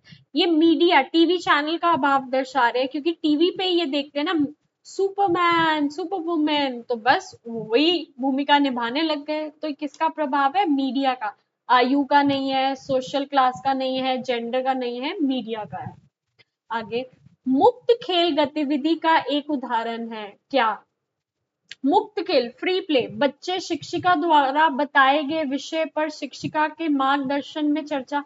अब शिक्षिका ने जब बता दिया कि ये टॉपिक है, तो फ्री प्ले तो ये रह ही नहीं गया, गलत। शिक्षिका बच्चों को फल विषय पर, अब फिर टीचर ने विषय बता दिया, गलत, फ्री प्ले नहीं है। सभी बच्चों के लिए एक बाहरी खेल का आयोजन करती है जिसमें बच्चे भाग लेते हैं। ठीक है, एक टीचर ने बाहर का खेल आयोजित कर दिया जिसमें बच्चे भाग लेंगे, फिर ये कैसे मुक्त खेल हुआ? ये भी नहीं हुआ। शिक्षिका बच्चों को उनको अपनी पसंद के अनुसार चित्र बनाने के लिए कहती है। टीचर कहती है जो तुम्हें ड्राइंग करनी है तुम वो कर लो, है ना, जो ड्राइंग करना चाहते हो वो कर लो, तो ये हुआ एक्चुअल में मुक्त खेल। आगे चलते हैं। जब एक शालापूर्व बच्ची अपने भाई से कहती है स्वेटर पहनो, तुम्हें सर्दी लग जाएगी, तो वो कौन सी क्षमता दिखा रही है? कारण और प्रभाव को समझना, कॉज एंड इफेक्ट। अगर स्वेटर नहीं पहनेगा तो ठंड लग जाएगी, है ना, कॉज समझा उसने, फिर उसका इफेक्ट समझा। कॉज क्या था? स्वेटर नहीं पहना, इफेक्ट उसका हो गया कि सर्दी लग जाएगी। तो कारण और प्रभाव को समझना इसका सही आंसर है। भावनात्मक विकास के लिए सबसे उपयुक्त खेल विधि है। A play activity most appropriate for emotional development is role play, भूमिका निर्वाह। भूमिका निर्वाह, रोल प्ले करके बच्चे का इमोशनल डेवलपमेंट अच्छा होता है, वो अपने इमोशंस को व्यक्त कर पाते हैं। अंडाणु की अवधि कब से कब तक होती है? The period of ovum extends from, इसके लिए भी मेरे पास एक फोटो है, देखो। पीरियड ऑफ ओवम, जिसको हम जर्मिकल स्टेज कहते हैं, ये कंसेप्शन से लेके 2 वीक्स तक चलती है, जिसमें कंसेप्शन होता है, जाइगोट बनता है, ये होता है, इम्प्लांटेशन होती है, जो कि एंड ऑफ 2 वीक्स तक चलती है। उसके बाद आता है एम्ब्रियोनिक पीरियड, जो कि वीक 3 से लेके वीक 8 तक चलता है, जिसके अंदर इसके मेजर ऑर्गन सिस्टम फॉर्म होते हैं। बड़े बड़े जो उसके ऑर्गन्स होते हैं ना, इस पीरियड में वो फॉर्म होते हैं। और 9th वीक से लेके बर्थ तक इसकी ग्रोथ और मैच्योरेशन होती है, जिसको फीटल पीरियड कहते हैं। तो जीरो से कंसेप्शन से लेके 2 वीक्स तक का पीरियड होता है पीरियड ऑफ ओवम, फिर एम्ब्रियोनिक पीरियड, फिर फीटल पीरियड। तो हमसे 0 से अंडाणु की अवधि पीरियड ऑफ ओवम पूछी है, तो गर्भाधान से 2 सप्ताह के अंत तक, conception till end of 2 weeks is the correct answer. आगे चलते हैं, आगे क्या कह रहा है? शिशु से बात करना, गाना गाना और उसे झुलाना मुख्य रूप से किसमें मदद करता है? ठीक है जी, talking, singing and rocking and in fact social socio emotional development. बात कर रहे हो आप उससे, गाना गा रहा है, ऐसे उसकी बॉडी पे हल्का हल्का टच कर रहे हो, पैट कर रहे हो, तो उसका एक इमोशनल डेवलपमेंट होगा, टॉकिंग से सोशियो सामाजिक भी होगा और इमोशनल भावनात्मक विकास भी होगा। तो बात करना, गाना गाना, उसे झुलाना, उसकी ऐसे कमर पे हाथ फेरना, तो ये सब उसका सामाजिक और भावनात्मक विकास करवाती है, सोशियो इमोशनल डेवलपमेंट। आगे चलते हैं। संवेदी क्रियात्मक अवस्था की छठी उप अवस्था जो कि 18 महीने से लेकर 2 वर्ष तक की होती है, बच्चे में कौन सी नई मानसिक क्षमता दिखाई देने लगती है? ये ऊपर मैंने जो फोटो दिखाई थी, तो लास्ट में इन्होंने क्या बोला? मेंटल रिप्रेजेंटेशन, मानसिक सोच आ जाती है इस एज में। तो मानसिक प्रतिनिधित्व, मेंटल रिप्रेजेंटेशन आने लगता है 6th सब स्टेज में, जो कि सेंसरी मोटर स्टेज की है। सेंसरी मोटर स्टेज के अंदर 6 सब स्टेजेस होती है, मैंने आपको बताया था। गिनती सिखाने के गलत तरीके को पहचान कीजिए, आइडेंटिफाई द इनकरेक्ट स्ट्रैटेजी। कैसे गलत पढ़ा रहे हो? Introduce a few numbers at a time, ठीक है, बिल्कुल सही। ज्यादा नंबर्स एकदम इकट्ठे पढ़ा दोगे तो बच्चा कंफ्यूज हो जाएगा। एक ही बार कुछ संख्या बताएं, ये तो ठीक है, हमसे गलत पूछा है। वास्तविक वस्तुओं का उपयोग करके गिनना सिखाना शुरू करना, हाँ ये भी ठीक है। Begin by introducing counting using real objects. एक एप्पल रख दिया, 2 एप्पल रख दिया, रियल ऑब्जेक्ट्स के थ्रू भी सही है, ठीक है। सबसे पहले संख्या के लिए लिखित लिपि यानी 1 2 3 सिखाने से शुरुआत करें। रिटर्न स्क्रिप्ट बता दी, ये 1 2 3 है, बस वो 1 2 3 लिखना सीख जाएगा, लेकिन जस्टिफाई नहीं कर पाएगा कि 1 होता क्या है, 1 क्या दर्शा रहा है, 2 होता क्या है, क्या दर्शा रहा है। तो ये बिल्कुल गलत है, इन्होंने हमसे गलत ही पूछा है, ये सही कर देंगे, ठीक है। रिपीटेड एक्सरसाइज, बच्चों को विभिन्न वस्तुओं का उपयोग करके उनके गिनती करने के बार बार अनुभव प्रदान करना। बार बार हम उनसे काउंटिंग करवा रहे हैं, बार बार using a variety of objects करके प्रैक्टिस करवा रहे हैं, तो अच्छी बात है। पहली भी अच्छी है, दूसरी भी अच्छी है, चौथी भी अच्छी है, तीसरी नहीं अच्छी और गलत ही हमसे पूछा था, ठीक है जी। आगे बढ़ते हैं। सही कथन का चयन कीजिए, करेक्ट स्टेटमेंट। बच्चों के मूल्यांकन का मुख्य उद्देश्य बुद्धिमान और कम बुद्धिमान बच्चों की पहचान करना नहीं। हमें क्या ये लिस्ट बनानी है, ये अच्छा बच्चा है, ये गंदा बच्चा? नहीं। लिखित परीक्षा छोटे बच्चों के मूल्यांकन का सबसे अच्छा तरीका नहीं यार, छोटे बच्चे कैसे रिटन टेस्ट दे सकते हैं? यदि बच्चों के मूल्यांकन से पता चलता है कि बच्चे संकल्पनाओं को नहीं सीख रहे हैं, तो शिक्षक को अपने शिक्षण विधि पर फिर से विचार करना चाहिए। If the evaluation of children shows children are not learning the concepts, teacher should re-look at her teaching strategy. बिल्कुल सही, बिल्कुल सही। इवेल्युएशन करी, आपने देखा बच्चे ने तो कॉन्सेप्ट सीखा ही नहीं है। बच्चे ने कॉन्सेप्ट नहीं सीखा तो आपको उसे फिर से पढ़ाना है, उसको बेटर करके। उपयुक्त सभी कथन सही है? नहीं, सभी कथन सही नहीं है। आगे चलते हैं। उपयुक्त सभी कथन सही नहीं है ना, क्योंकि 1 और 2 तो गलत हो गए। आगे चलते हैं। आगे क्या कह रहा है? बच्चे में स्वायत्तता सबसे उत्तम तब विकसित होती है जब autonomy develops best in the child when parents allow the child to explore freely. माता पिता बच्चे को सुरक्षित रूप से अन्वेषण की अनुमति देते हैं। आप बच्चे को अपॉर्चुनिटी दे रहे हो कि वो अपने आसपास की चीजों को एक्सप्लोर करे। जब वो एक्सप्लोर करेगा चीजों को, अच्छे से समझेगा चीजों को, तो उसके अंदर एक स्वायत्तता, ऑटोनोमी बिल्ड होगी कि हाँ मैं भी खुद कुछ कर सकता हूँ। बिल्कुल सही। माता पिता बच्चे पर सख्त नियम तो तुम किसी चीज में लगा दो, बच्चा कभी नहीं सुनेगा तुम्हारी। बच्चे बस दूसरों को नकल करें, नकलची बंदर नहीं बनाना, और सजा तो बिल्कुल भी नहीं देनी। तो आपको सुरक्षित रूप से अन्वेषण की अनुमति देनी है। स्थूल क्रियात्मक कौशल में शामिल है ग्रोस मोटर स्किल्स इन्वॉल्व, बड़ी मांसपेशियां बताया था ना, gross motor skill, large muscle activities, fine motor skills, small muscle activity. स्थूल क्रियात्मक विकास, बड़ी मांसपेशियों की गतिविधियां, सूक्ष्म क्रियात्मक विकास, छोटी मांसपेशियों की गतिविधियां, है ना। आगे चलते हैं। 62 नंबर क्या कह रहा है? 62 कह रहा है अधिकांश बच्चे किस उम्र में बैठना शुरू कर देते हैं? Most children begin to sit by the age of 6 महीने तक बच्चे इंडिपेंडेंटली या हल्के से सपोर्ट के साथ बैठना शुरू कर देते हैं। आगे चलते हैं। कहानी सुनाने के सत्र के दौरान विकास के किस क्षेत्र को सबसे कम बढ़ावा मिलता है? अब कहानी सुन रहे हो तो संज्ञानात्मक विकास भी होगा, थोड़ा दिमाग भी चला रहे हो। लैंग्वेज डेवलपमेंट होगा क्योंकि नए नए वर्ड सुन रहे हो। सोशल डेवलपमेंट होगा क्योंकि आप इधर उधर बच्चों से बातचीत भी कर रहे हो। लेकिन फाइन मोटर डेवलपमेंट, सूक्ष्म क्रियात्मक विकास सबसे कम होगा क्योंकि आप बैठ के सुन ही तो रहे हो, आप कोई उंगलियों का यूज थोड़ी कर रहे हो, छोटी छोटी मांसपेशियों का यूज थोड़ी कर रहे हो। तो फाइन मोटर डेवलपमेंट सही आंसर है कि स्टोरी टेलिंग से सबसे कम डेवलपमेंट फाइन मोटर डेवलपमेंट की होगी। ठीक है जी, आगे चलते हैं। तेज आवाज सुनने या जब सिर से सहारा अचानक हटा दिया जाता है तो शिशु अपनी बाहें फैलाकर अपनी पीठ को ऊपर की ओर उठा लेता है। इसे क्या कहते हैं? इसे कहते हैं मोरो रिफ्लेक्स। मोरो रिफ्लेक्स क्यों कहते हैं मोरो रिफ्लेक्स? ये लो जी, इसके लिए भी इमेज लेकर आए हैं।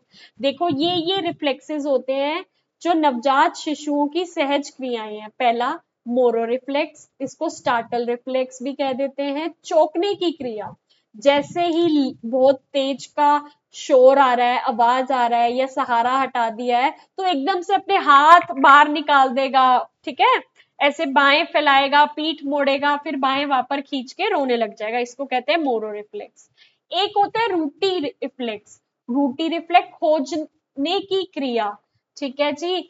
अब स्ट्रोक ऑफ द चीक और गला या मुंह से सहलाना, सिर से उत्तेजना की तरफ घुमाना। अगर आप उसको ऐसे गाल पे टच करोगे तो उसकी तरफ वो गला मतलब मुंह फेंक करेगा, तरफ घुमाएगा। खोजने के लिए मुंह खोलना, सिर से उत्तेजना की तरफ घुमाना। Turns head towards the stimuli, जहां पे किसी ने टच किया है आगे मुंह भी खोल लेता है उससे। Tonic neck reflex, fencer pose. Tonic neck reflex, तलवारबाज मुद्रा, turning the head to the one side, एक तरफ पे अपना सर मोड़ लेना। फिर बेबिंस्की रिफ्लेक्स, उसके पैर पे big feet fans upward fan out, stroking the sole, पैर के तलवे को सहलाना, है ना, पैर के तलवे को टच करते ऊपर नीचे कर लेते हैं, अंगूठे मोड़ता है, तो उसको बेबिंस्की रिफ्लेक्स कहते हैं। मोरो रिफ्लेक्स, एकदम से बहुत तेज का शोर आया, सपोर्ट हटा दिया, मोरो रिफ्लेक्स हो गया। ठीक है, गाल पे टच करा, मुंह भी खोल लिया, मुंह मोड़ लिया, रूटिंग इफेक्ट हो गया। टोनिक हो गया, एक तरफ पे सर को मोड़ लिया।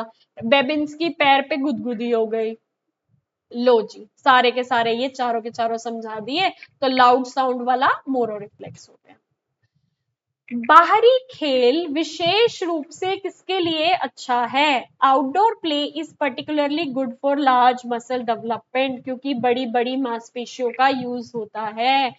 वॉकिंग, क्लाइंबिंग, दौड़ना, साइकिलिंग, बड़ी मांसपेशियां यूज होती है ना बाहर की एक्टिविटीज में। ठीक है जी, आगे चलते हैं। प्रतिक्रियात्मक खेल में शामिल है क्या? सिंबॉलिक प्ले में टॉयज गिनना नहीं है, दौड़ना कूदना नहीं, काल्पनिक रूप से एक वस्तु को किसी अन्य वस्तु के प्रयोग में लाना। ये मेरा पेन पकड़ के बच्चा कहेगा ये है मेरी जादू की छड़ी, मैं इस पे बैठ के अमेरिका पहुंच जाऊंगा, तो ये उसका सिंबॉलिक प्ले है। सिंबॉलिक खेल क्या हुआ? काल्पनिक रूप से उसने एक वस्तु को किसी अन्य वस्तु के रूप में प्रयोग किया। करेक्ट आंसर थर्ड हो गया। प्रसव पूर्व विकास के दौरान निर्णायक अवधि है, क्या कह रहे हैं? प्री नेटल डेवलपमेंट में सबसे क्रिटिकल पीरियड क्या है?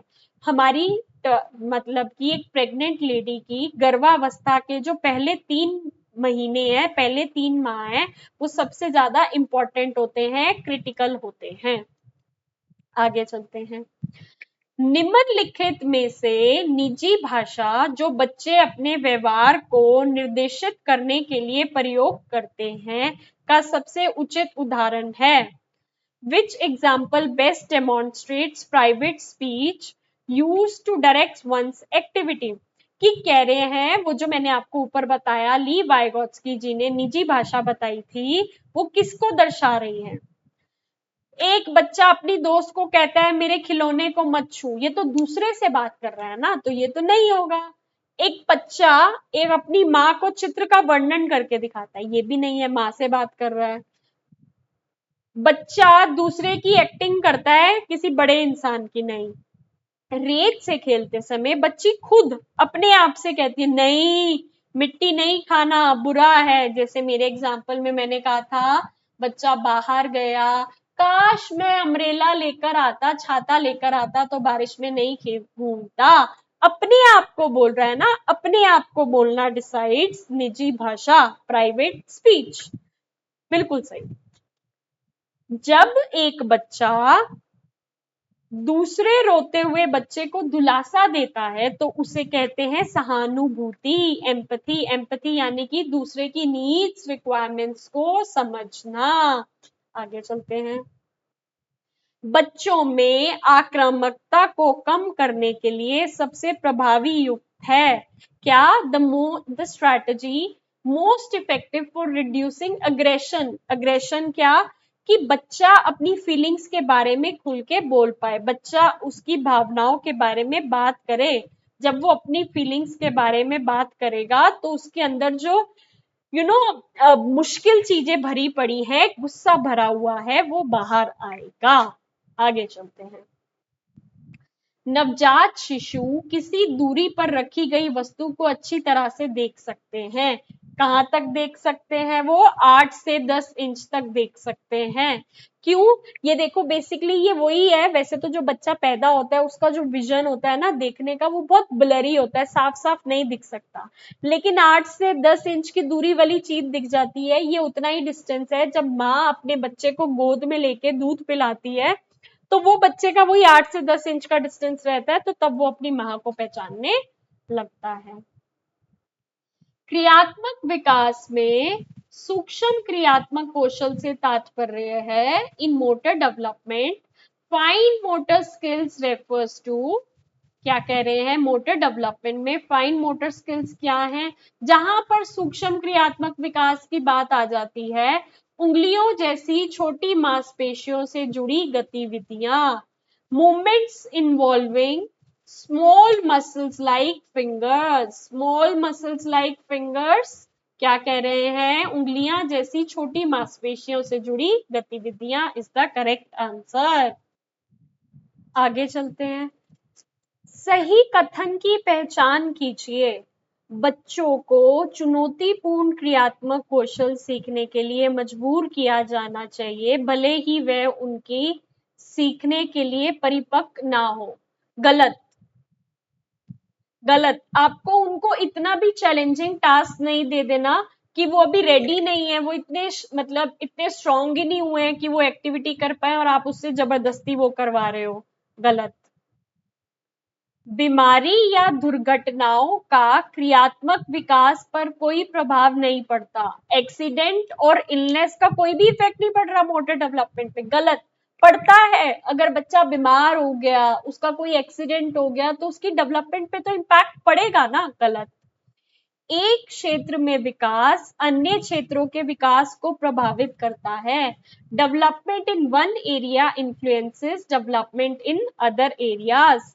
बिल्कुल सही। अगर बच्चे का कहते हैं फिजिकल डेवलपमेंट सही से नहीं हो पाया, शारीरिक विकास सही से नहीं हो पाया, तो कल को उसका सोशल डेवलपमेंट भी अच्छा नहीं होगा। क्यों? क्योंकि वो बाहर नहीं जा रहा, लोगों से इंटरैक्ट ही नहीं कर रहा। तो किसी एक क्षेत्र में कोई दिक्कत रह रही है तो उसका इम्पैक्ट बाकी क्षेत्रों में भी पड़ेगा। विकास में एक क्षेत्र में बच्चे की धीमी प्रगति का अर्थ है उस क्षेत्र में स्थायी देर करना, परमानेंट डिले नहीं। परमानेंट डिले जरूरी नहीं है। हो सकता है अभी किसी एक एरिया ऑफ डेवलपमेंट स्लो है, लेकिन जरूरी नहीं है कि वो परमानेंटली डिले हो जाएगा, बाद में इंप्रूव भी हो सकता है। तो करेक्ट स्टेटमेंट हमारी थर्ड है। आगे चलते हैं। Newborns are most responsive to. नवजात शिशु किसके प्रति सबसे अत्यधिक प्रतिक्रिया दिखाते हैं?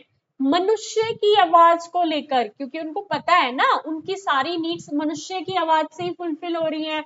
रोते हैं, मम्मी आ जाती है, क्या हुआ मेरा बच्चा, मेरे बच्चे को चोट लग गई, तो वो मनुष्य की आवाज को ह्यूमन वॉइस को अच्छे से आइडेंटिफाई कर पाते हैं। The first form of communication that a child uses is crying, रोना। बच्चा पैदा होते ही रोना शुरू कर देता है, भूख लगी है, पोटी आ गई है, खाना खाना है, कोई भी उसकी नीड्स रिक्वायरमेंट्स होती हैं, उसका कम्युनिकेशन का तरीका है रोना, क्राइंग। आगे चलते हैं। माता पिता अपनी 3 साल की बालिका का भाषा विकास किस प्रकार सुगम सकते हैं? Parents can facilitate the language development of their 3 years old child by उसके चित्रों के आधार पर कहानी बनाने के लिए प्रोत्साहित करना। Encouraging children to make a story based on picture. अब पिक्चर्स हैं, है ना, उसके बेस पे बच्चा को कह रहे हैं कि स्टोरी बनाओ, स्टोरी बनाओ। अब बच्चा दिमाग लगाएगा, स्टोरी बनाएगा, लैंग्वेज डेवलप होगा, नए नए वर्ड्स का यूज करेगा, वोकैबुलरी डेवलप होगी, शब्द भंडार बढ़ेगा। तो उसको जब चित्रों के आधार पे कहानी बनाने को कहा जाएगा तो उसकी लैंग्वेज डेवलपमेंट होगी। आप क्या कह रहे हो कि कठिन कविताएं याद करवा दो? नहीं। केवल अंग्रेजी में बात करें? नहीं। टीवी और इंटरनेट दिखा दो? नहीं। उसको खुद को कुछ करने के लिए प्रोत्साहित करना है। आगे चलते हैं। जब शिशु यह समझ जाता है कि माँ का चेहरा, आवाज, गंध और स्पर्श ये सभी पहलू एक व्यक्ति के हैं, तो ये किसका उदाहरण है? एकीकरण।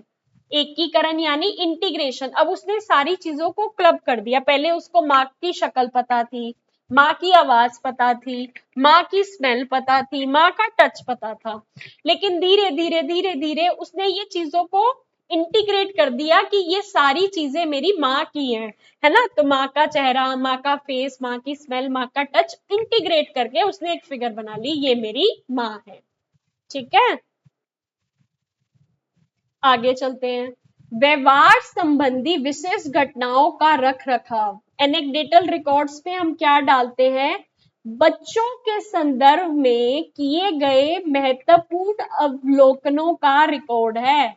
Record of important observations regarding children. मान लो कोई ऐसी सिचुएशन थी जिसमें बच्चे ने बहुत अलग सा रिएक्ट करा था, लड़ाई करी थी या अच्छे से बिहेव नहीं किया था, तो आपने वो रिकॉर्ड करके रखा हुआ है कि ये उसकी लाइफ का एक डिफिकल्ट इवेंट था।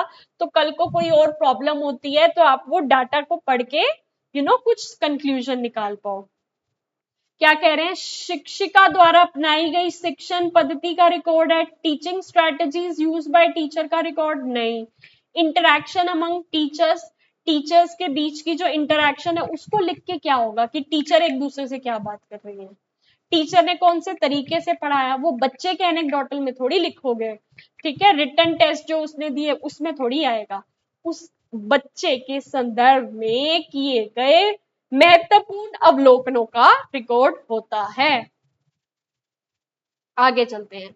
बच्चों में सृजनात्मकता को बढ़ावा देने के लिए शिक्षिका को चाहिए कि वह to foster children's creativity the teacher should focus more on the process than on the product. परिणाम की अपेक्षा सृजनात्मक प्रक्रिया पर ध्यान केंद्रित करें कि बच्चा कैसे वो एक्टिविटी कर रहा है, किस प्रोसेस को फॉलो कर रहा है, रटी रटाई चीज तो नहीं कर रहा, अपना दिमाग लगाने की कोशिश कर रहा है तो कैसे कर रहा है।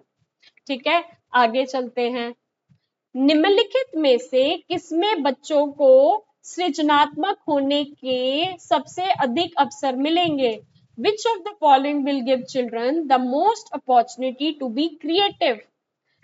शिक्षिका द्वारा ब्लैक बोर्ड पर बनाए गए चित्र को बनाना? नहीं, ये तो कॉपी हो गया, नकल हो गई। शिक्षिका द्वारा सुझाए गए विषय पर चित्र बनाना, टीचर ने कहा है पेड़ बनाओ तो आप पेड़ बना रहे हो? नहीं। बच्चे का अपने स्वयं के अनुभव के आधार पे चित्र बनाना। ठीक है, बच्चा अपने एक्सपीरियंसेस के बेसिस पे कोई चित्र बना रहा है, कोई ड्राइंग बना रहा है, तो उसमें उसकी क्रिएटिविटी सबसे ज्यादा निकल के आएगी। ड्राइंग बुक में बनाई गई चित्र में रंग भरना? नहीं। 81 क्वेश्चन क्या कह रहा है? निम्नलिखित में से कौन सा कथन सही है? बच्चे अक्सर डॉक्टर डॉक्टर या चोर पुलिस जैसे खेल खेलते हैं। ठीक है, ऐसे खेल वयस्कों की तरह बनने की इच्छा को दर्शाते हैं। बिल्कुल सही, ये भी ठीक है, डॉक्टर डॉक्टर चोर पुलिस बच्चे खेलते हैं और उनकी ये इच्छा होती है कि मैं भी ऐसे डॉक्टर बन जाऊं, मैं भी ऐसे पुलिस बन जाऊं, तो ये भी सही है। तो केवल ए सही है? नहीं। केवल बी सही है? नहीं। ए और बी दोनों सही हैं। आपको पता है आपके पेपर में इस टाइप के क्वेश्चंस बहुत देखने को मिलते हैं। ये आपकी हाई लेवल की थिंकिंग चेक करते हैं कि दो ऑप्शन दे दिए, बताओ कौन सा सही है कौन सा नहीं। तो आपको बहुत ध्यान से देखना है मैं किस हिसाब से करवा रही हूँ। Children often play doctor doctor police thief, correct है। उनका ये दिखाता है कि वो बड़ों की तरह बनना चाहते हैं, करेक्ट है। तो ए और बी दोनों करेक्ट है, ये इन्होंने थर्ड ऑप्शन में दिया है, तो आपका थर्ड ऑप्शन करेक्ट हो गया। आगे चलते हैं। निम्नलिखित में से कौन सा कथन या कौन से कथन सही हैं? बचपन के कई अनुभव सभी संस्कृतियों में सार्वभौमिक हैं। Many experiences of childhood are universal across cultures. हाँ, बहुत से बच्चों के चाइल्डहुड एक्सपीरियंसेस है जो सब कल्चर्स में ऑलमोस्ट सेम ही रहते हैं। पहले बच्चा खड़ा होता है, बाद में चलता है ना? तो ये तो सभी का सेम रहेगा, तो ये सही है। बचपन का अर्थ प्रत्येक बच्चे के लिए बिल्कुल समान होता है, गलत। एक बच्चे के लिए बहुत ऐशो आराम वाली जिंदगी होती है, एक बच्चा को बहुत मजबूरी में काम करना पड़ता है, एक बच्चा भूखा रह जाता है। तो सबके चाइल्डहुड का मीनिंग अलग अलग होता है। तो ये तो गलत है, ये तो गलत है, लेकिन ये सही है, तो केवल ए सही है, तो ये आपका करेक्ट आंसर हो गया। 83 क्या कह रहा है? निम्नलिखित में से कौन से कथन सही है? ठीक है। पाठ्यक्रम में दीर्घकालिक लक्ष्य से तात्पर्य है बच्चों द्वारा पूरे किए जाने वाले दैनिक कक्षा कार्य। Long term goals in a curriculum refer to daily classroom task completed by children, गलत। लॉन्ग टर्म गोल्स में हम ये डिसाइड करते हैं कि पूरे साल में बच्चा कौन सी स्किल्स कौन सी एबिलिटीज अचीव करेगा। डेली क्लासरूम टास्क तो हम शॉर्ट टर्म गोल्स के अंदर डालते हैं, तो गलत है। Long term goals include skills abilities concepts and values. दीर्घकालिक लक्ष्यों में कौशल योग्यताएं संकल्पनाएं और मूल्य शामिल है। हाँ, ये बिल्कुल सही है, तो केवल बी सही है, ओनली बी इज करेक्ट। आगे चलते हैं। निम्नलिखित में से कौन से कथन सही हैं? देखभालकर्ताओं को मूल्यांकन के बाद बच्चों को लेबल नहीं करना चाहिए, अर्थात उनके प्रति दृढ़ राय नहीं बनानी चाहिए। बिल्कुल सही, आपको लेबल नहीं करना कि अच्छा बच्चा है, गंदा बच्चा है, ये होशियार है, ये नालायक है, ऐसा नहीं करना। सही है। Care giver should not label children after evaluation. बच्चे को बुद्धिमान और कम बुद्धिमान के रूप में लेबल करना महत्वपूर्ण है ताकि उनके तदनुसार पढ़ाया जा सके। नहीं, गलत है, ऐसा नहीं करना। तो केवल ए सही है, ओनली ए इज करेक्ट। आगे 85।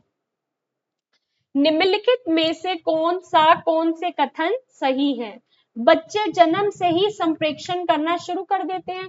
Children begin to communicate from the time they are born.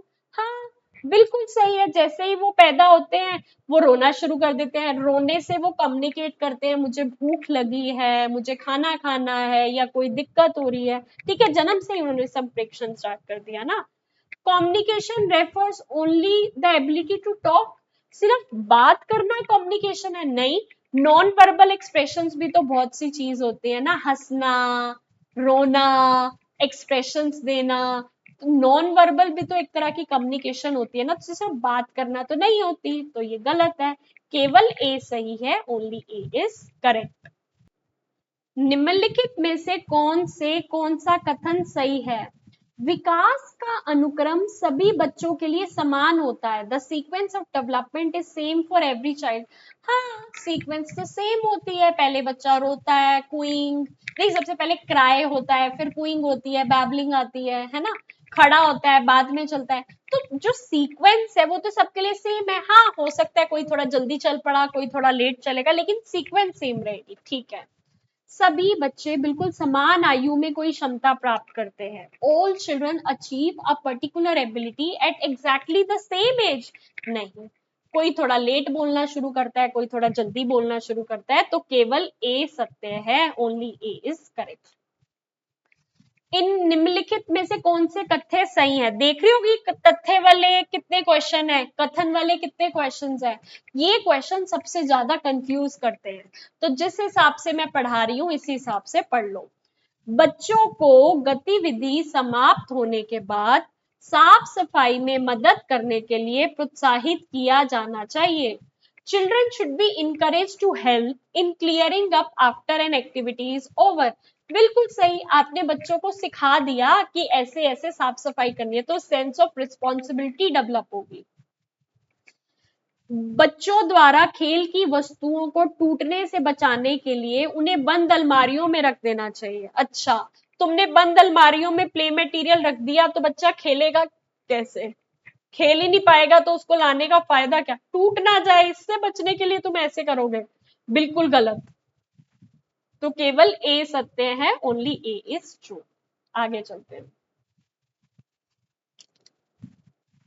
नाभि नाल केवल गर्भस्थ शिशु के रक्त से व्यर्थ पदार्थों को मां के रक्त में पहुंचाती है। The umbilical cord only removes waste product from the fetus blood to the mother's blood। कि बच्चा जो माँ के पेट में होता है वो ना अपनी माँ से एक नाभि नाल से कनेक्टेड होता है, umbilical cord। कह रहे हैं क्या वो सिर्फ बच्चे की जो पॉटी होती है या जो वेस्ट प्रोडक्ट होता है वो फीटस के ब्लड से मदर के ब्लड में डालता है? क्या ये स्टेटमेंट सही है? नहीं, गलत है। क्योंकि उसी कोड की मदद से मदर से ऑक्सीजन बच्चे में पहुंचता है, मदर से फूड बच्चे में पहुंचता है, सिर्फ वेस्ट प्रोडक्ट नहीं पहुंचता बच्चे से मां में, तो ये गलत है। गर्भावस्था के दौरान मां के खराब आहार का शिशु के स्वास्थ्य या संक्रमण के प्रति प्रतिरोधक क्षमता पर कोई प्रभाव नहीं पड़ता। गलत पड़ता है। अगर मां प्रेगनेंसी के टाइम अच्छी डाइट नहीं लेती तो बच्चे की हेल्थ खराब होती है, उसको बहुत सी इंफेक्शन हो सकती है। दोनों गलत, ए और बी दोनों हो सकते हैं, दोनों फॉल्स हैं। आगे चलते हैं। निम्नलिखित में से कौन से कथन सही हैं? Of the following statement which one are correct? कला गतिविधियां नियमित पाठ्यक्रम का हिस्सा होनी चाहिए। Art activities must be a part of the regular curriculum. बिल्कुल सही, रेगुलर करिकुलम में आर्ट एक्टिविटीज होनी चाहिए क्योंकि ये करने से बच्चों को मजा आता है, एजुकेशनल बेनिफिट है और बच्चे इंजॉय करते हैं। कला गतिविधियां आनंदमय भी होती हैं और शिक्षाप्रद भी। Art activities can be both enjoyable and educative. बिल्कुल सही, तो ए और बी दोनों सत्य हैं, both A and B are true. आगे, निम्नलिखित में से कौन सा कथन सही है? ठीक है जी, विकास के मानदंडों का मतलब है वह आयु वर्ग जिसमें अधिकांश बच्चे एक निश्चित योग्यता प्राप्त करते हैं। कह रहे नॉर्म्स ऑफ डेवलपमेंट वो होते हैं कि एवरेज इस एज में बच्चा ये वाली स्किल डेवलप कर लेगा, ये वाली एबिलिटी डेवलप कर लेगा। बिल्कुल सही। अनुकूलतम विकास का अर्थ है कि बच्चे का विकास मानदंडों के हिसाब से हो रहा है। Optimal development means that the child's development is following the norms. नहीं, वो तो नॉर्म्स ऑफ डेवलपमेंट है। ऑप्टिमल डेवलपमेंट का मतलब होता है कि बच्चे के अंदर जो स्पेशल स्किल्स हैं वो इनहेंस हो रही हैं और उसका बेस्ट यूज किया जा रहा है, नॉर्मल यूज नहीं किया जा रहा, एवरेज यूज नहीं हो रहा। अगर जो बच्ची के अंदर एबिलिटीज हैं उस एबिलिटीज का बेस्ट यूज होना, बेस्ट कैपेसिटी पे बच्चा ग्रो कर पा रहा है, उसे कहते हैं ऑप्टिमल डेवलपमेंट। तो ये तो गलत हो गया, ए सही है, केवल ए सत्य है, ओनली ए इज ट्रू। आखिरी के 10 क्वेश्चन की तरफ बढ़ गए हैं हम। निम्नलिखित में से कौन से कथन सही हैं? अहम केंद्रित विचार शक्ति, ईगोसेंट्रिक थिंकिंग का अर्थ है कि बच्ची दूसरे व्यक्ति के दृष्टिकोण को ध्यान से नहीं रख पाती। बिल्कुल सही, मैंने आपको जीन पियाजे की कॉग्निटिव डेवलपमेंट की थ्योरी में बताया था ना, ईगोसेंट्रिक थिंकिंग होती है, वो अपने व्यू पॉइंट को तो समझ जाते हैं लेकिन सामने वाले के व्यू पॉइंट को नहीं समझ पाते। ठीक है, egocentric thinking means that the child is unable to take into account another person's perspective। बिल्कुल सही, बिल्कुल सही। बराबर मात्रा में जूस दिए जाने के बावजूद शाला पूर्व वर्ष के दौरान बच्चे गिलास की आकृति आकार में अंतर के आधार पर ये तर्क दे देते हैं कि उनमें से किसी एक में ज्यादा जूस मिल रहा है। एक लंबा गिलास है, एक चौड़ा गिलास है, लेकिन पानी 10 ml है, ये भी 10 ml पानी है। तो जिसको लंबा गिलास लग रहा है ना, बच्चा कहेगा जूस उसमें है, वो ये नहीं देख रहा 10 ml ही पानी है, नहीं देख रहा ना ये। तो ये छोटे बच्चों के अंदर अभी कंजर्वेशन का कॉन्सेप्ट नहीं आया होता। ठीक है, यहाँ पे मैंने आपको बताया था ना, ये देखो जीन पियाजे जी की मैंने आपको यहाँ थ्योरी बताई थी। ये संरक्षण, कंजर्वेशन, छोटे बच्चों में लैक ऑफ कंजर्वेशन होता है, संरक्षण नहीं होता है। तो ये दोनों सही है, उसको यही लगता है कि लंबे वाले गिलास में पानी ज्यादा है, और इगोसेंट्रिक में दूसरे की नहीं समझ पाता। तो ये बोथ आर ट्रू। आगे चलते हैं। आईसीडीएस के निम्नलिखित कार्यकर्ताओं को नीचे से ऊपर तक उनके पदानुक्रम के क्रम से व्यवस्थित कीजिए। Arrange the following functionaries of ICDS, integrated child development services, in the order of their hierarchy from bottom to top. सबसे पहले आता है हमारा आंगनवाड़ी वर्कर, नहीं, ये देखो सबसे पहले क्या आता है, सबसे पहले आता है हमारा हेल्पर फर्स्ट नंबर पर सबसे नीचे, फिर आता है आंगनवाड़ी वर्कर, फिर आता है सुपरवाइजर, फिर आता है CDPO child development project officer. तो सबसे पहले डी, फिर आएगा, नहीं सबसे पहले सी, एक बार मैं फिर से रब करके बताती हूँ। ये देखो सबसे पहले आता है हेल्पर जो सबसे नीचे है 1, फिर आता है आंगनवाड़ी वर्कर 2, फिर आता है सुपरवाइजर 3, और फिर आता है CDPO child development project officer. तो सबसे पहले सी किस में दिख रहा है, इसमें इसमें इसमें इसमें दिख रहा है। फिर डी आता है, ये डी दिख रहा है। फिर ए आता है, ए दिख रहा है। फिर बी आता है, ये आता है। तो ये बिल्कुल सही है। सबसे पहले क्या आता है, सबसे पहले सहायक आता है, यहाँ सहायक का सी है। फिर आंगनवाड़ी वर्कर आता है, ये डी है। फिर पर्यवेक्षक आता है, ये ए है। फिर CDPO child development project officer B आता है। तो सीडीबी आपका बिल्कुल करेक्ट है। ठीक है, आपको कहां से बोला था, बॉटम टू टॉप, सबसे नीचे सबसे ऊपर से पूछता तो हम पहले कहते सीडीपीयू आएगा, फिर पर्यवेक्षक आएगा, फिर आंगनवाड़ी वर्कर आएगा, और फिर सहायक। लेकिन इन्होंने नीचे से पूछा था तो सहायक से शुरू हुआ। आगे चलते हैं। कौन से कथन निम्नलिखित में से सही है। जब शब्द बोलने के बीच में लंबा विराम आ जाता है, जैसे आराम, तो इसे हकलाना कहते हैं। जब शब्द बोलते समय कोई स्वर या व्यंजन बार बार दोहराता है, जैसे ब ब ब, तो इसे हकलाना कहते हैं। ठीक है जी। तो क्या ये सही है या गलत है, देखो दोनों गलत है। क्यों, क्योंकि अगर आप इसका इंग्लिश स्टेटमेंट देखो, ये कह रहे हैं लॉन्ग पॉज आ जाता है वर्ड के बीच में, तो ये स्टटरिंग है। ठीक है, और रेपिटेशन ऑफ कॉन्सोनेंट्स है, तो ये स्टैमरिंग है। ये इन्होंने अगर हिंदी में देखें तो हकलाना हकलाना दोनों को बताया है, तो इस हिसाब से तो ये दोनों सही है। ये आंसर इसका नहीं होना चाहिए, दोनों सही है। लेकिन इंग्लिश में इन्होंने अलग अलग नाम दिए, अलग अलग नाम नहीं है, दोनों स्टैमरिंग ही है। तो आप ये मानकर चलो। ये देखो एक सेकेंड, अगर ये कहते हैं कि शब्द बोलने के बीच में लंबा विराम आ रहा है, उसे भी हकलाना कहते हैं, और स्वर या व्यंजन बार बार दोहराते हैं, उसे भी हकलाना कहते हैं। ब ब या विराम आ गया तो हाँ, ये दोनों सही है, ये दोनों हकलाना का पार्ट है। ये मतलब एक बोलने की स्पीच में एरर है। लेकिन इधर इन्होंने इंग्लिश में यहाँ स्टटरिंग और यहाँ स्टैमरिंग दी है, तो ये क्वेश्चन में थोड़ी सी कंफ्यूजन लग रही है। वैसे इसका आंसर ये होगा। ठीक है जी, क्या, third, both A and B are true. आगे चलते हैं। 94 क्या कह रहा है, पाठ्यक्रम की योजना बनाने के लिए नियमित चरणों को सही क्रम से व्यवस्थित कीजिए। सही क्रम से व्यवस्थित कैसे करें, अगर आप इंग्लिश में देखो, arrange the following stages in planning a correct curriculum, in correct sequence. सबसे पहले हम क्या करेंगे, लॉन्ग टर्म गोल्स बनाएंगे, फिर हम उन्हें शॉर्ट टर्म में ब्रेक कर देंगे, फिर हम क्या करेंगे, प्ले एक्टिविटीज डिसाइड करेंगे, आइडेंटिफाई करेंगे, और फिर उनके शेड्यूल्स बनाएंगे। तो सबसे पहले डी कहाँ दिख रहा है, डी यहाँ नहीं है, यहाँ नहीं है, यहाँ नहीं है, यहाँ है। फिर डी के बाद ए बी है, फिर क्या है, प्ले एक्टिविटीज आइडेंटिफाई करेंगे, बी भी है। फिर फॉर्मुलेटिंग शेड्यूल, सी भी है। तो ये बिल्कुल सही है। सबसे पहले हम दीर्घकालिक लक्ष्य बनाएंगे 1, फिर उनको अल्पकालिक लक्ष्यों में विभाजित कर देंगे 2, फिर हम उनके लिए प्ले गतिविधियों की पहचान करेंगे 3, फिर अनुसूची तैयार करेंगे 4। तो डी ए बी सी ये बिल्कुल करेक्ट आंसर आपका हो गया सेकंड ऑप्शन। 95 क्या कह रहे हैं, जीवन के पहले वर्ष में उभरने वाले निम्नलिखित प्रमुख स्थूल क्रियात्मक मानदंडों को सही क्रम में व्यवस्थित कीजिए। Arrange the following major gross motor milestones in the order of their emergence in the first year.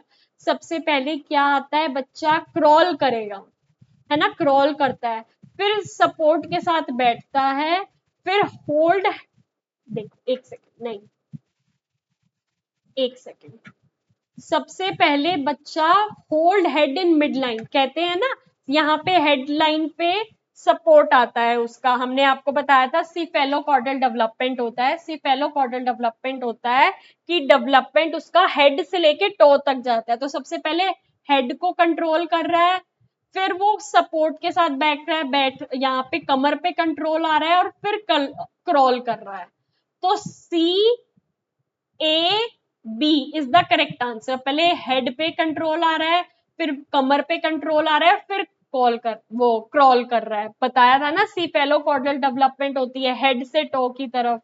ये बच्चा है, हमने आपको बताया था, ऊपर से लेके नीचे हेड, फिर यहाँ पर और फिर यहाँ पे। तो CAB इज द करेक्ट उभरने वाली वो। तो सबसे पहले सिर को शरीर की मध्य रेखा में संभालना, सिफेलोकॉर्डल डेवलपमेंट है, सर से पैर की ओर तरफ जाएगी। तो पहले सर पे कंट्रोल आया, फिर सहारे के साथ बैठा, कमर पे कंट्रोल आया, और फिर घुटनों के बल चलने लगा। तो CAB is the correct answer.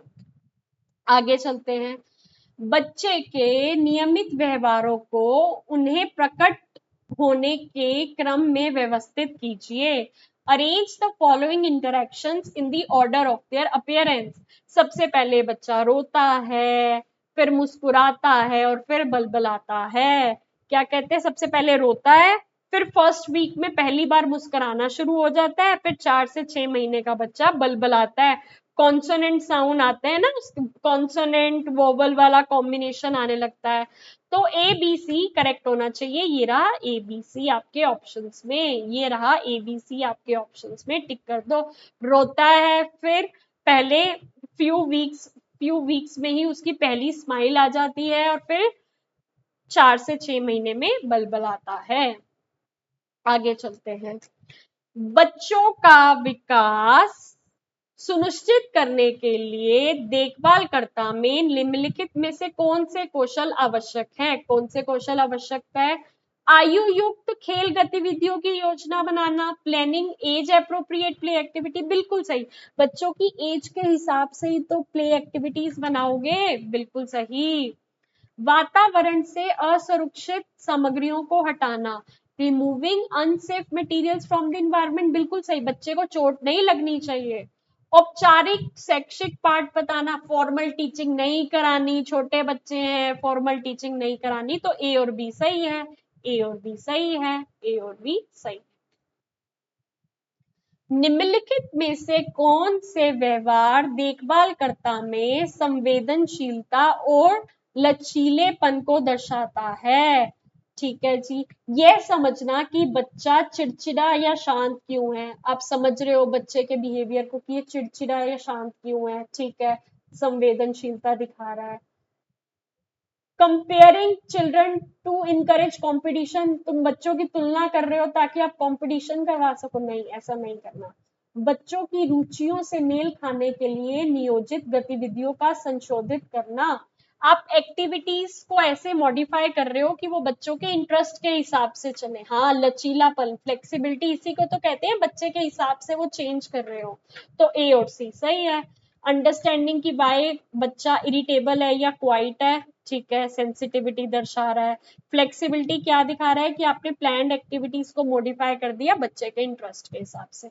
A और सही सही है, A और सही सही है। आगे चलते हैं।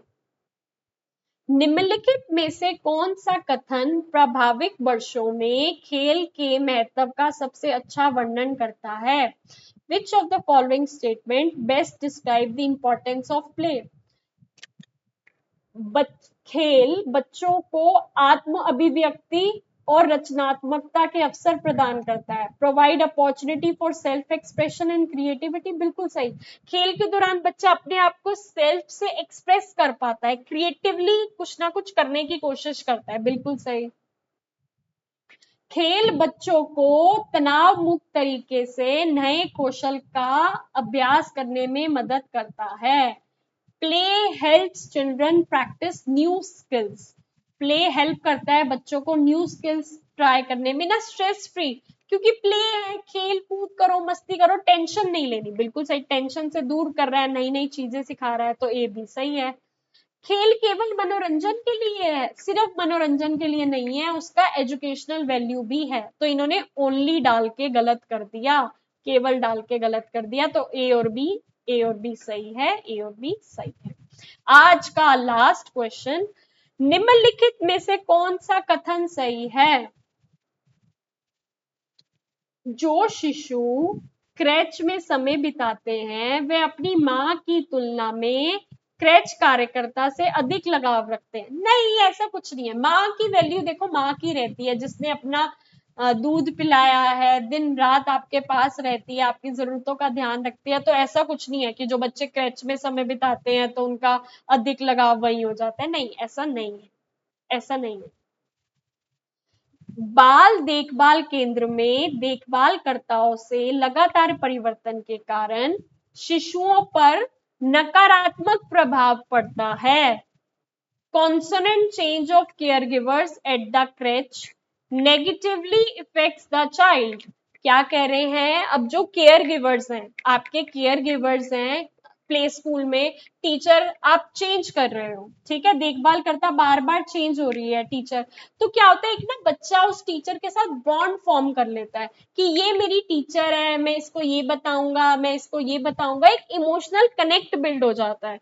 वो जो इमोशनल कनेक्ट बिल्ड होता है, आप वो टीचर चेंज कर रहे हो, आप हर हफ्ते नई टीचर लेके आ रहे हो, आप हर 10 दिन में नई टीचर लेके ला रहे हो, तो बच्चे का वो जो इमोशनल कनेक्ट होता है वो टूट जाता है। तो ये गलत है, ठीक है, ये गलत है, ठीक है जी।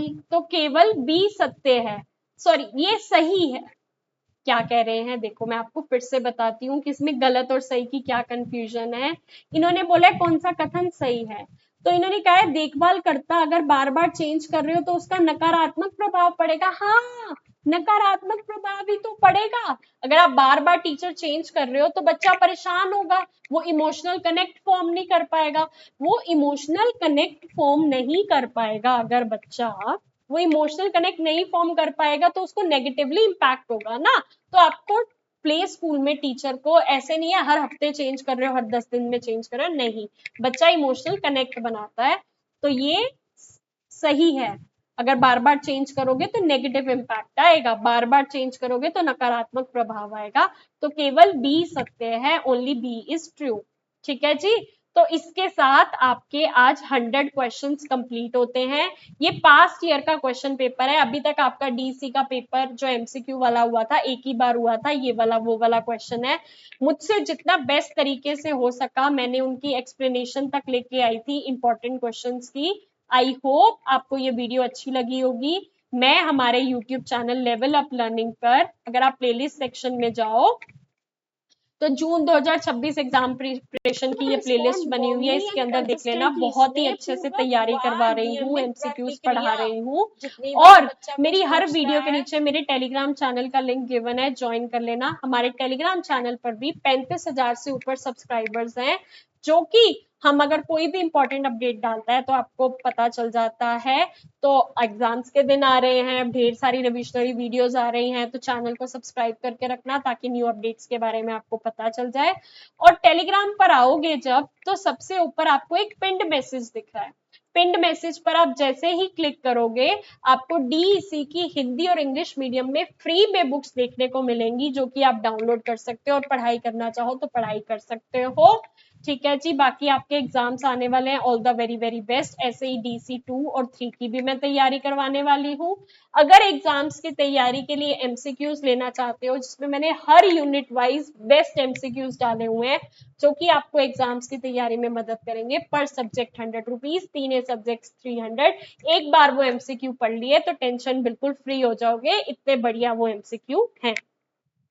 लेवल अप लर्निंग का कॉन्टेक्ट नंबर ये आपको स्क्रीन पर दिख रहा है, व्हाट्सएप पे मैसेज कर देना कि मैम इस सेशन के बच्चे हो और अब आपके पेपर हैं, आपको MCQ लेने हैं, डिटेल्स आ जाएंगी, पे करके ले सकते हो। पिछली बार हमारा बच्चा पहली बार MCQ आए थे और 95 लेकर आया था, बाकी असाइनमेंट्स प्रोजेक्ट्स वगैरह में तो 100 98 90 प्लस 93 मार्क्स लाते ही रहते हैं। बहुत सच्चे दिल से मैंने पढ़ाने की कोशिश की है, पता नहीं इतनी लंबी वीडियो है, कितनी देर से मैं बोल ही रही हूँ। आई होप आप इस वीडियो को शुरू से लेके आखिर तक कम से कम 2 बार जरूर देखोगे, ताकि जो बातें मैंने आपको बताई हैं फिट कर जाए। और बढ़िया तैयारी करनी है तो ये मैंने 4 पार्ट्स में DC1 की फुल रिवीजन कराई है, 50-50 क्वेश्चन से 200 क्वेश्चन है, ये भी देख लेना और बढ़िया तैयारी हो जाएगी। बाकी DC2 और DC3 की भी वीडियोस आ जाएंगी, और बढ़िया तैयारी करनी है तो आप MCQ ले सकते हो। टेलीग्राम चैनल ज्वाइन कर लेना, यूट्यूब चैनल सब्सक्राइब कर लेना। मिलते हैं ढेर सारी और अच्छी अच्छी वीडियोस के साथ। Thank you so much, all the very very best. Paper जब देकर आओगे 30 सेकंड की एक छोटी सी वीडियो बना के हमारे इस नंबर के व्हाट्सएप पे भेज देना कि आपका नाम क्या है, आप कौन से स्टेट से हो और आपको हमसे पढ़कर कैसा लगा, ताकि ताकि कल को आपके स्टेट में कोई वैकेंसी आती है तो हमारे पास आपका डाटा रहे और हम आपको इन्फॉर्म कर पाए। बाकी मिलते हैं न्यू वीडियो में न्यू अपडेट्स के साथ। Thank you so much. अच्छे से पढ़ाई करो, सच्चे दिल से पढ़ाई करो, तुम भी जल्दी अच्छे मार्क्स लेकर आओगे और लाइफ में सेटल डाउन हो जाओगे। Thank you.